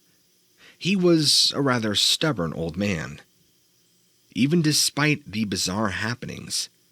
But after some time, he could not ignore how things were becoming increasingly stranger and dangerous. One of the most persistent rumors circulating among the remaining locals was that this mysterious man who had lived in the abandoned house had once, at some point or another, dug a makeshift tunnel underneath the property. Now it was said that the entrance to the tunnel was hidden somewhere within the house, and that inside it lay a chamber filled with human remains. Apparently, this was started and speculated by Mr. Thompson, because he apparently claimed to have found it himself. Others spoke about this being the part where he did his dark rituals and would murder his victims. Of course, the existence of this tunnel had never really been confirmed, but the number of people who had experienced strange events around the property made it hard to dismiss the possibility.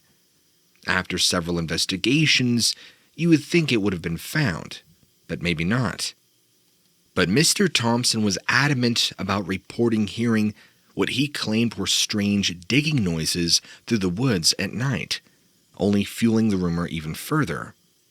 Now apparently, his claim is that on one evening, Mr. Thompson decided enough was enough and noticed that his chickens had vanished again.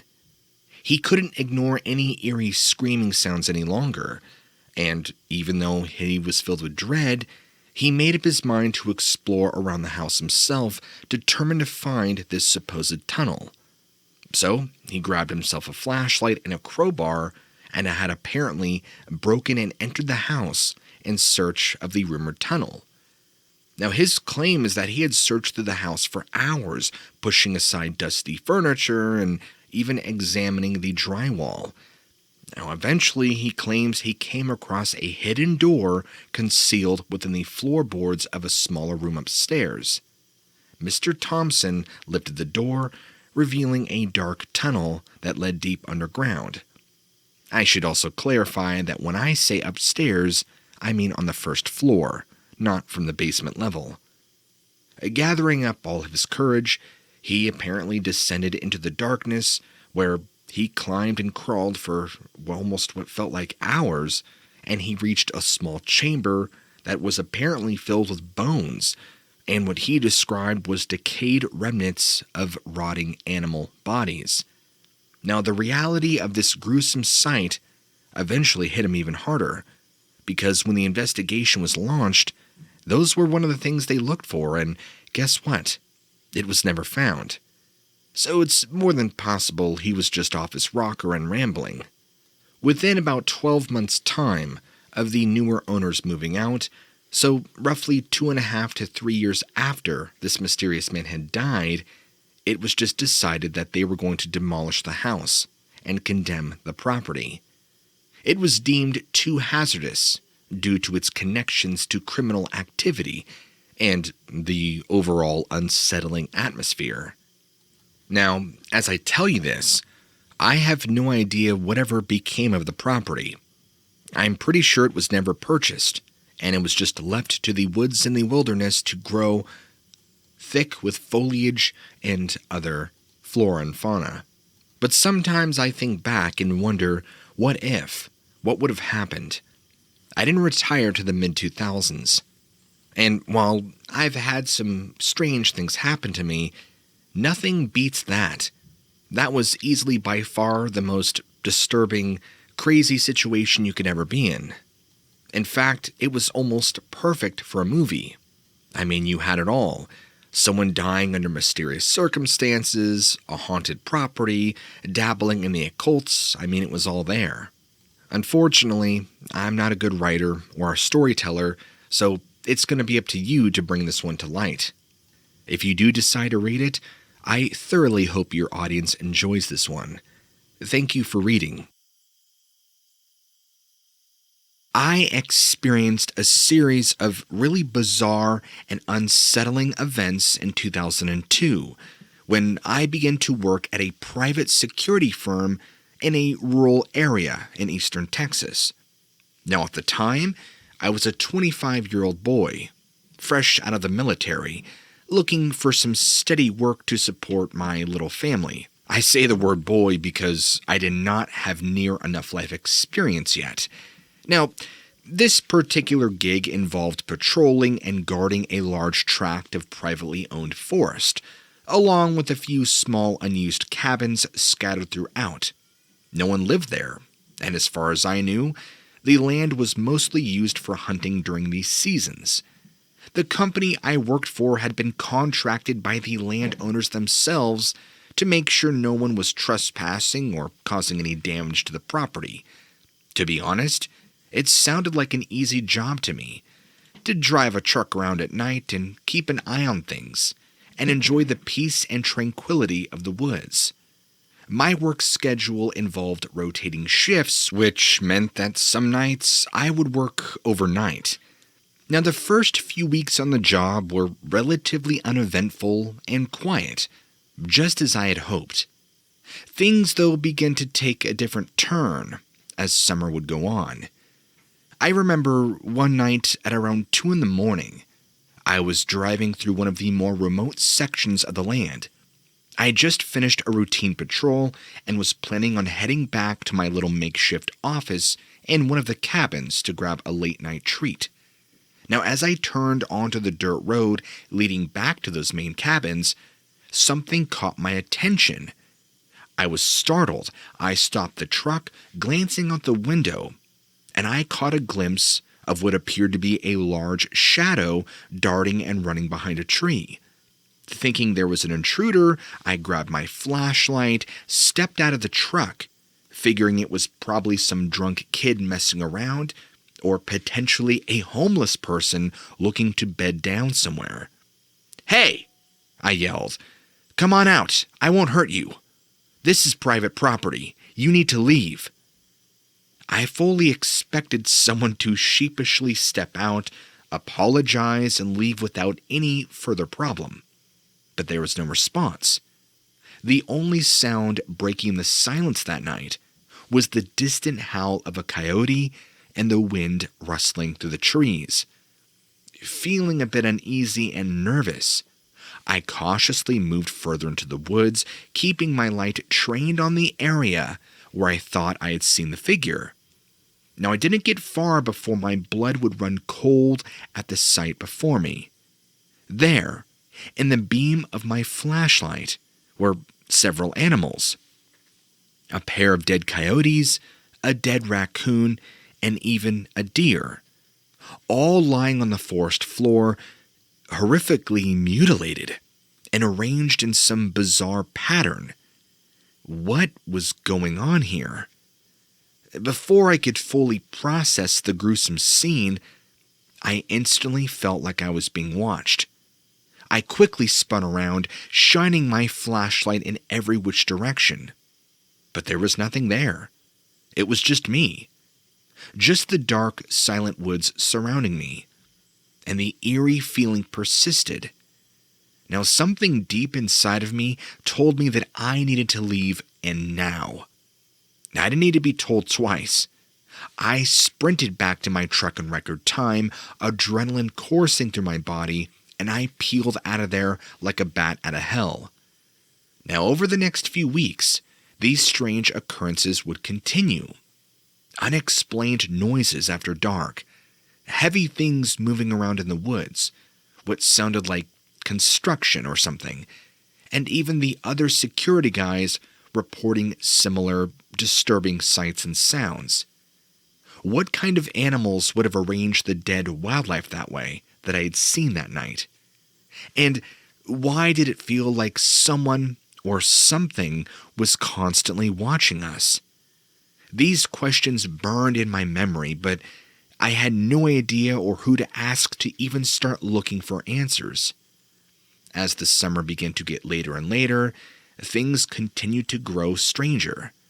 One day, I stumbled upon an old, ragged cabin hidden away in a dense thicket of trees. Now, I had never seen it before, and it was definitely not labeled on my maps of the property. I climbed up to the rickety steps to the front door, which was slightly ajar, and cautiously peeked inside. Now there, in the dimly lit room, were dozens of old taxidermied animal heads mounted on the walls, their glass eyes staring blankly in various directions. It looked as though they had been here for years, forgotten and gathering dust. However, there were other items scattered around the place that looked more recent. Crumpled food wrappers, half-empty liquor bottles, and a hastily assembled cot in one corner. I called it into my manager, who contacted the landowner. Nobody had permission to be living on the property. This kind of helped validate my feelings of having it be rational. There was clearly, at one point or another, a squatter here, although the cot and wrappers looked pretty old, like whoever had been here had since moved on years ago. Even after the cabin had been cleared out and a search of the surrounding property had been conducted, the eerie atmosphere still persisted. Dark shadows that flitted just out of sight. The persistent sense of being watched and the chilling conversations shared amongst me and my coworkers all contributed to the growing unease. We were all on edge, like we were waiting for something to finally reveal itself. But it never did. One day, during a morning shift, I spotted a hiker patrolling one of the trails. He looked very distressed and tired, so I stopped to ask if he was okay. And I'll never forget the look in his eyes when he began to describe the bizarre experiences he had had. He witnessed strange animal behaviors and a low humming sound that seemed to come from everywhere. It was so intense that he nearly fainted and vomited up blood. And he also described being watched by unseen eyes, like an invisible force was stalking him. As we tried to process the unnerving events that summer, the fall season came, and strange happenings seemed to dissipate for a while. Eventually, the eerie atmosphere eased and life on the property returned to what I would consider normal. Now, a good friend of mine who I made while working there also had a few disturbing stories. He once described seeing dark hooded figures standing at the edge of the tree line, not moving, just watching. A couple of times, he swears he spotted large footprints in the soft dirt near the cabins. Now, I never saw these, but he did. And worst of all, he would sometimes hear what he would describe as these guttural, inhuman screams echoing through the night, unlike anything he'd ever heard before. He told me that his grandfather, who grew up and hunted all around the area, knew about the strange stuff that was happening.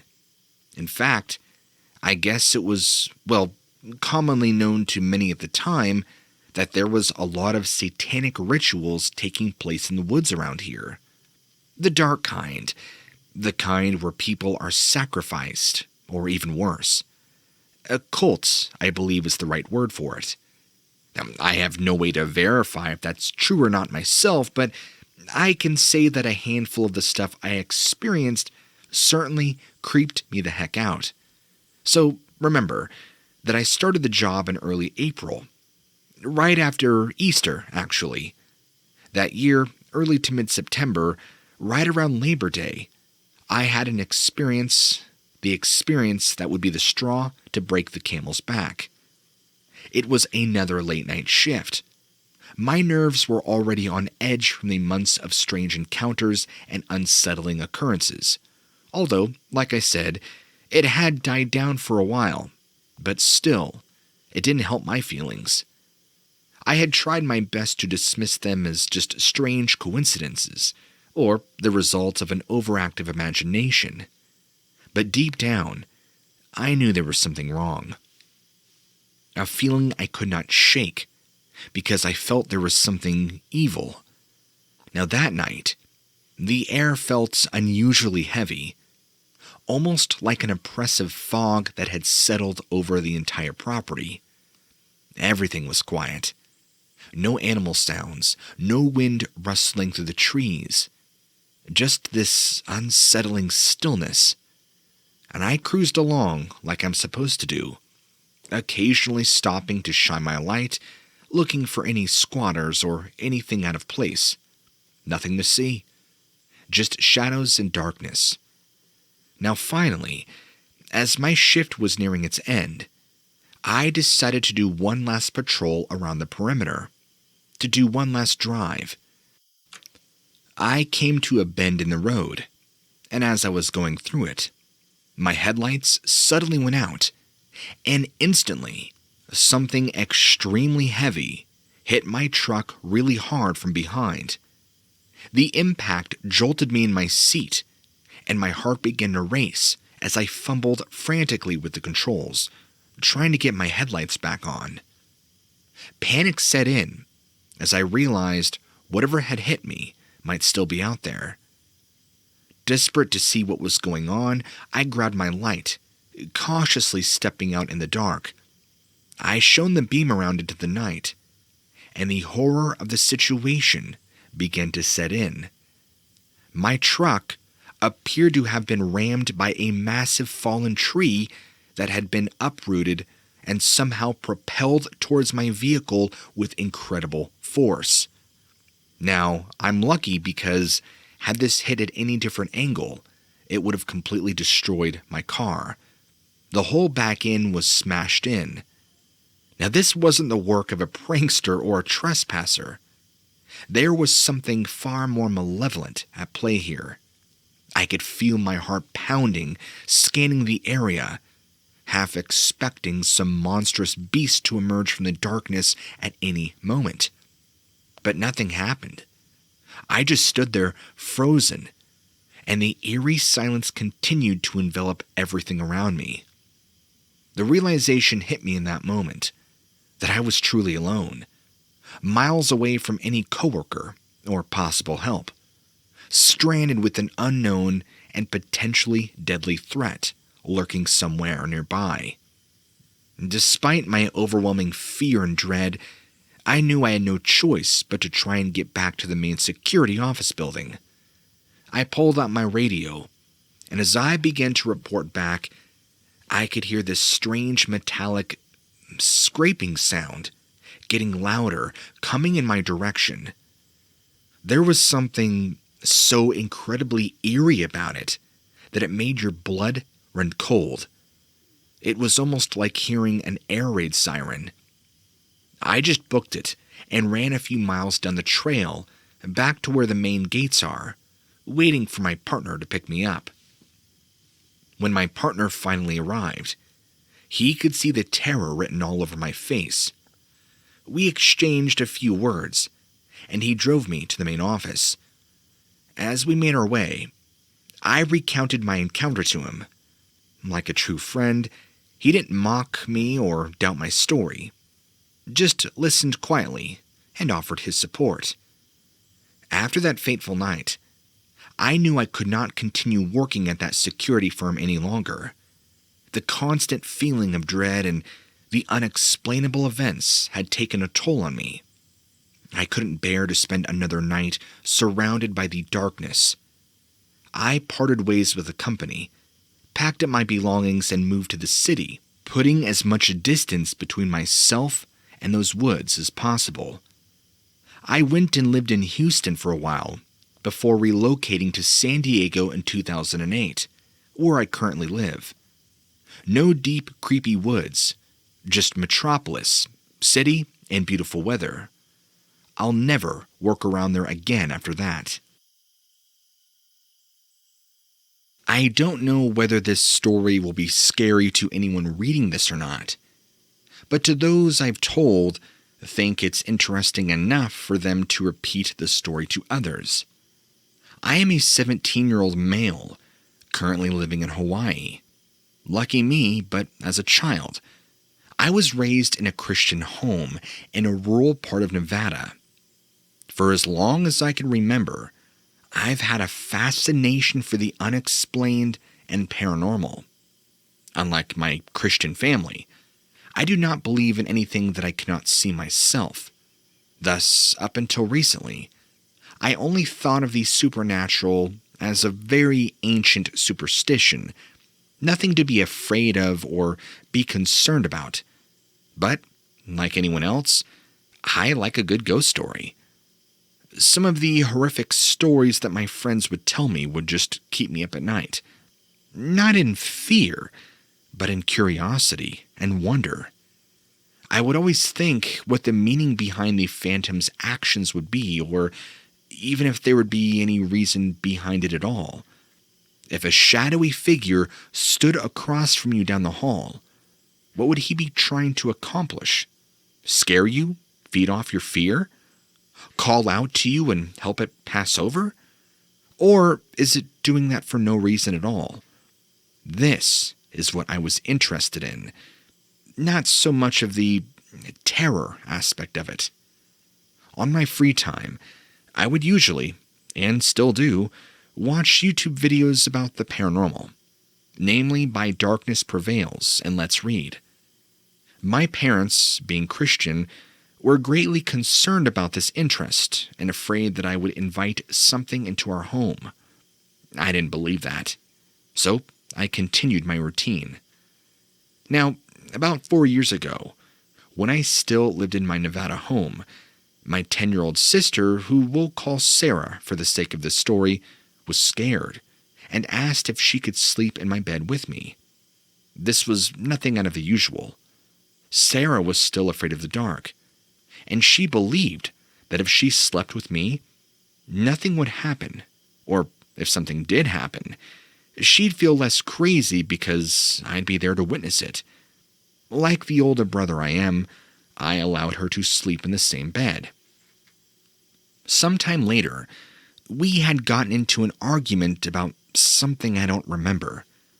I ended up feeling guilty and apologized about the fight. But Sarah decided to sleep in her room, just to spite me. I saw her leave, and the way my bed was positioned, I couldn't see her after she had stepped out of my room. 10 seconds after Sarah had left, she sprints back into my room looking pale as a ghost, literally leaping onto my bed, hiding herself under my sheets, and latched onto me with a grip I had never felt before. She began sobbing. This wasn't her normal cry. It sounded like there was a force behind it, as if she wanted to cry as loud and as long as she could, but couldn't out of fear of being heard by someone or something. Her breathing was rapid, irregular, and shallow. It was like she was suffocating or drowning and gasping, reaching for air. I asked her what was wrong, She never answered. I thought somebody was in the house, so I wanted to get up and check. I moved only an inch before Sarah held me even tighter and cried, "Don't go. Please don't go." I laid back down and tried to explain, but she talked over me and repeated this about 10 more times, all before I assured her that I will stay here until she calms down. Well, about 15 minutes later, Sarah was now calm enough to talk, but she was shaking. I asked her if she felt all right to explain what had happened. Through tears, she explained the horror. When she had stepped out of my room, she saw someone standing in the room directly in front of me, in front of her. The room was my older brother's, who had moved out 7 years prior. Sarah and I had always seen things inside that room through the corner of our eyes, whether it be day or night, but when we looked, nothing would ever be there.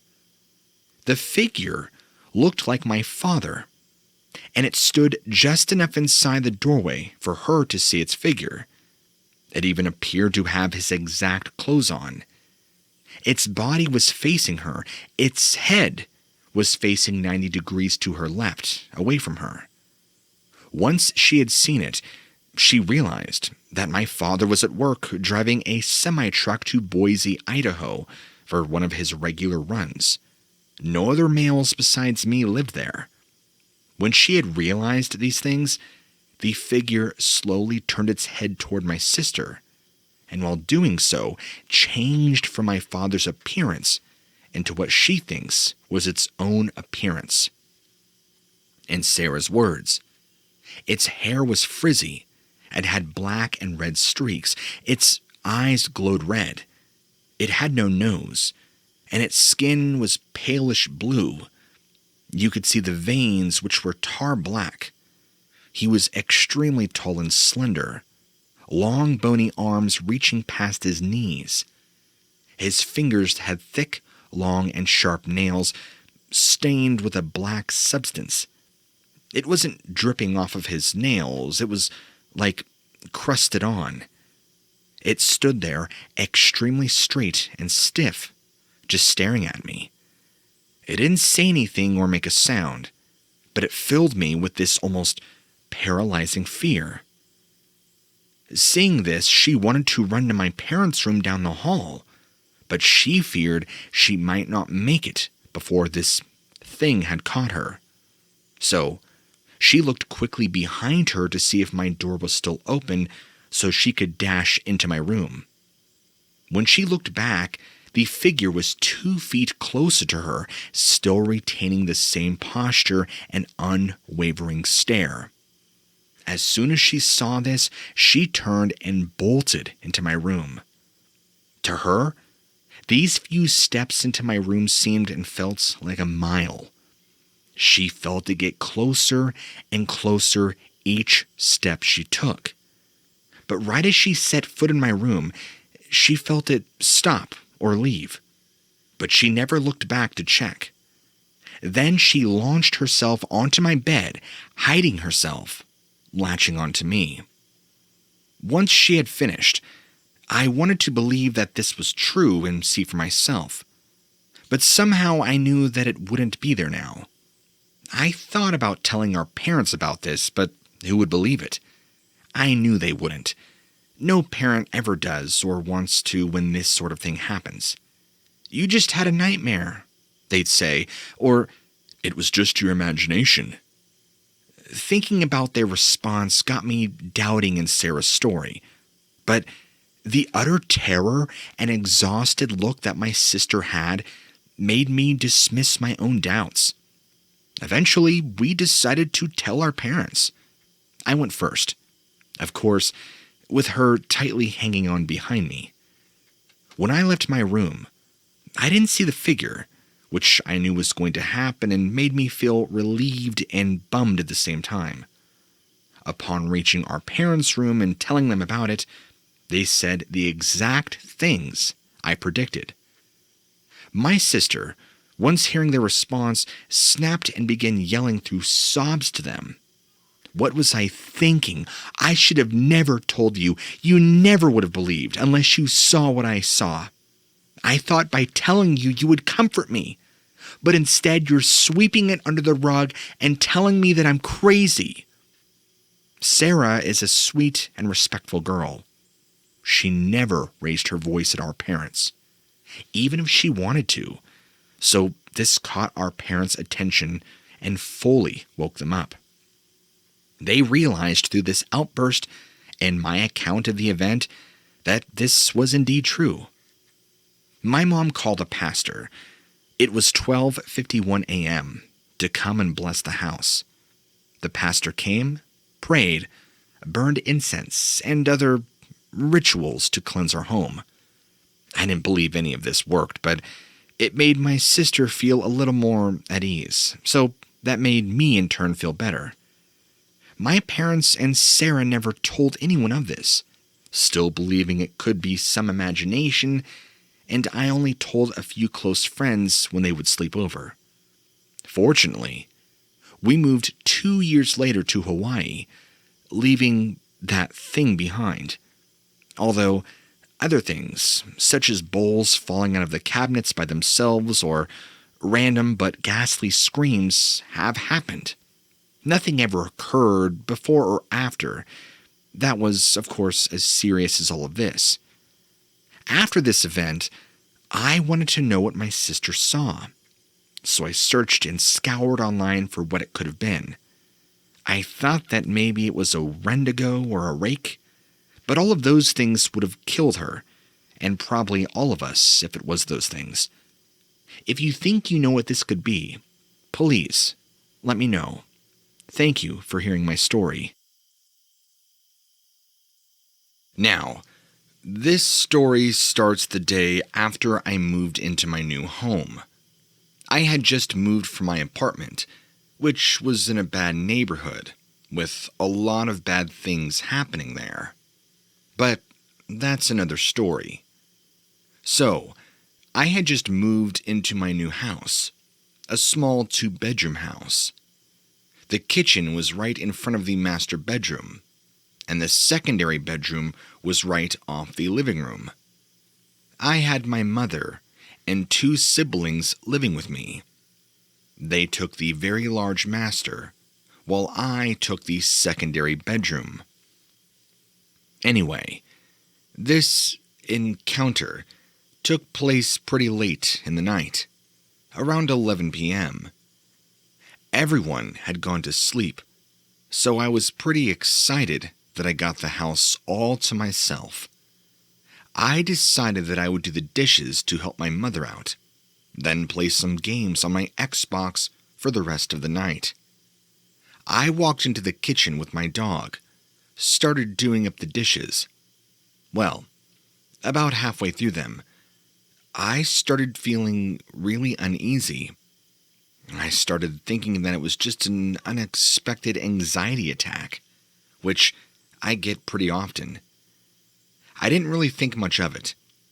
I paused and decided that maybe a glass of water would help. While I was sipping my water, I began to hear my dog growling from the living room. I say my dog, but he is really my mother's dog. He is a very, very good guard dog, as in, will destroy an intruder in a heartbeat type of dog. So I heard him growling, a very low but quiet growl. Me, being the stupid 17-year-old I am, decided I was going to see what he was doing. I put down my glass, walked into the living room, where both my puppy and my mother's dog were standing by the front door, their nose in the crack of it. I tiptoed my way to the door and listened carefully. All I heard was a faint scratching noise, so I assumed it was just a raccoon or one of the stray cats that frequented our house because we always leave cat food out for them. I took a peek out the front window, which is located right beside the door. I didn't see anything. Just the dark yard and porch illuminated softly by the glow of the streetlight in front of the house. So, I told the dogs to chill out before they woke up the family. After they settled down a bit, I went back to finish up the dishes and think about what video games I was going to play. As I was washing a plate, I got that same uneasy feeling again. The feeling in the pit of your stomach that just feels like something is wrong. I tried brushing it off, but it was coming on so strong. All of a sudden, I got the feeling as though someone was behind me, staring at me, silently watching me. My uneasy feeling turned into scared, then stress. I was so uneasy that I whispered to myself, "Something bad is going to happen. I just know it." The floor started rumbling as though someone was running on it, running up behind me as my back was turned away from the entry to the kitchen. It rumbled so hard. The pounding of the footsteps was so loud. I didn't know what to do, except put my hands over my ears to block out the sound. It ran up behind me, and it slammed me into the kitchen counter, leaving a large purple bruise on my stomach. As soon as it all started, it stopped. Nothing but silence in the small kitchen once again. While checking my stomach, I waited to see if anything else was going to happen, but nothing did. The room fell quiet once again. I started panicking, feeling so scared about what had just happened. I finally got the courage to turn around, and as I did, I sighed in relief. My big-eyed pupper was sitting in the doorway, staring up at me. I walked over to her and hugged her, then hooked her up to a leash to take her out before I went to bed. At this point, it was about 12 p.m. I was so scared and exhausted from that experience, I just decided it was the sleep my body desperately craved but hadn't received, causing me to think something would happen when it really did not, though it doesn't explain the bruise forming on my stomach. I said to my pupper, hard to believe that my mind could conjure up something so scary. She was hooked up, and we walked outside onto the porch. Normally, we have 4 baby stray cats that basically live out there, but they were nowhere in sight, so I assumed they took cover at the neighbor's house. I walked little Pupper into the yard, a little ways away from the side of the house where the kitchen window was. Now, I wasn't in front of the kitchen window. I was at the front of the yard, but I could see the kitchen window from where I stood. I looked down and talked to my Pupper, telling her what a good girl she is, and how beautiful she looked. You know, what all puppy mamas do. She looked up at me and wagged her tail, but then her mood suddenly changed as then she snapped her neck to where the kitchen window was. When I say snapped, I mean she turned her head so fast that I for real thought she was going to break her neck. It startled me, so I naturally took a couple of steps backwards, trying to calm down from the scare. I glanced over to where she was looking, just a small quick glance, and to my surprise, I actually saw something. I wasn't expecting to see anything, so I had to double take at the sight of this thing. We both sat and stared, trying to see what it was. It looked like a tall black silhouette, maybe 8 feet tall, with a very large chest. I remember the chest so well because it stuck out so far, like scarily far. The figure looked thin in the face, but quite large in the rest of the body. It was staring over the large hedge that was in front of our kitchen window. It was staring into the window, like it was waiting, silently for someone or something to move inside the house. I'm guessing my dog's eyes finally adjusted to the darkness, because even she let out a small woof at the creature. As soon as she did this, the creature turned his head, stared at me with huge green eyes. My heart sank. The way its eyes were reflecting the light made me instantly think that what I was standing in front of was a giant 8-foot-tall animal. It was silent. No sound. No nothing. I was so focused on the creature that I had failed to realize that the night insects had gone silent. There was no noise, except for the static sounds of the energy. I froze and had gone silent as well.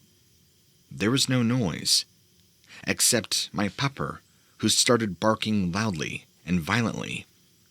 Am I seeing things? Is this for real?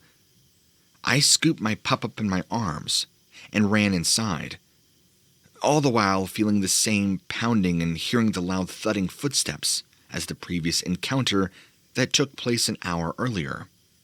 I ran. I ran so fast that I almost tripped over my own feet. I darted indoors, basically tossed my pooch on the couch, locking the door as fast as I could.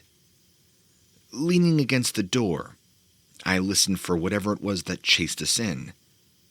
I also held the door closed, thinking it would actually do something to protect us from that thing. All I could hear was the sound of my heavy breathing from running so fast. My dog's barking must have disturbed my family, because my mother came out of her room and saw me holding the door closed.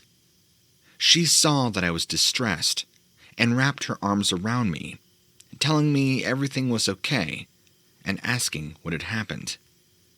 I couldn't get out the story. For some reason, my mind told me not to tell her, because I knew that she wouldn't believe me. So I made up a story about how one of the neighbors startled me and assured her that I was okay. To this day, she still doesn't know the story. None of my family does. And I still don't know what the creature was. But I do know one thing about it, that it will haunt me for a very long time. It was supposed to be a weekend of solitude and relaxation. I had rented a secluded cabin in the woods, miles away from any civilization, with the hopes of disconnecting from the stresses of everyday life. But what I didn't know was that I was not alone. There was something else up there, something that had been watching me from the moment I arrived.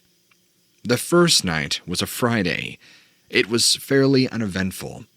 I spent the evening reading by the fire, an actual favorite Stephen King book of mine, Pet Sematary.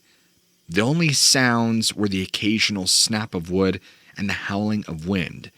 It was eerily quiet, but not so quiet that it alerted me. Just peaceful quiet. But as the night wore on, I began to feel a sense of unease. I got the feeling that something was watching me just beyond the circle of the firelight. Nothing happened that night, so I felt relatively safe, or so I thought. The next morning, I woke up to go have a cigarette out on the front porch when I noticed there were long claw marks all along the cabin. This definitely alarmed me. From the way it looked, it was like a bear had drug its claws all along the side of my cabin. Perhaps maybe a bear did come by and had smelt my food and was trying to get in. The realization was terrifying, but not terrifying to a degree that it would get to. We'll get to that in a second. I figured I wasn't alone. There were other wild critters around, but never once did I entertain the idea that a monster or something was out there, or whatever it is. But over the next few days, over that Saturday and Sunday, it began to increase. I would hear something big moving around outside at night, in the woods, with an unnerving stealth. Sometimes during the day, I would catch glimpses of a large dark shape darting through the trees just beyond my sightline, and somehow I called into work Monday, Tuesday, and Wednesday, and continued to stay at the cabin. Why? I have no idea. Even though this thing was out there, I guess I just felt drawn here, like I was supposed to stay. I don't know how else to describe it. The fourth night, this thing finally revealed itself. I was sitting by the fire, just listening to the sound of light rain, when I heard it. It was like something trying to claw its way out of the trees. I knew I was in trouble, but this whole time I felt like I was in a trance, like this thing had some sort of mind control over me, like I was just a puppet, and it was the puppeteer. Hence why I said I was scared, but I feel like I had to stay. Fortunately, I grabbed my rifle, creeping towards the side of the house where I was hearing most of the noise. You can bet my heart was pounding in my chest. That's when I saw it for the first time. Towering like a machine or a bodybuilder was this wolf creature, standing on two legs, staring at me with yellow eyes. It looked like something out of Hollywood, a nightmare come to life. Immediately, I dropped my gun. There was no match for it. I backed away and this thing began to advance, its footsteps heavy and deliberate. Then, with a suddenness that left me reeling, it launched itself at me and at the door at the same time. Well, I was right in front of the door, so you get the idea. I moved, but it smacked into the door, flying off its hinges. Instead of dropping my rifle like I had wanted to, I must have instinctively pulled it up and fired a shot. But it had no effect on this creature. It was like shooting a concrete wall. Whatever this thing was sizing me up, because it kept looking at me from foot to head, as if it was disgusted at me and my presence being there. I don't know why it lunged at me and destroyed the door. It started to rear back its body, as if it was getting ready to lunge at me again, and I could tell by the angry expression on its face that it was not going to miss this time, and I was not going to have the opportunity to move out of the way. It was like my reflexes acted yet again. I pulled up my rifle, and I had a pretty good aim right at its face, and that's exactly what I did. Well, the bullet hit home, because I blew its left eye out. Instantly, this thing began screaming the worst sound you'll never imagine. It held its face and was grimacing in pain, screeching and staggering, blood pouring down the side of its face. It then leapt off into the tree line faster than the flash. The entire woods around me filled with roars and trembling. I could see the trees shaking violently as this creature bulldozed itself out of sight. I knew this was my one and only chance to get out of here. I felt like whatever trance I'd been in this entire time I've been up here, which, by the way, I'd been in a trance, in case you didn't know. It was now my chance to leave. I quickly, probably in less than 5 minutes flat, gathered everything I had, threw it into my car, and got out of there. You can imagine I'm still in shock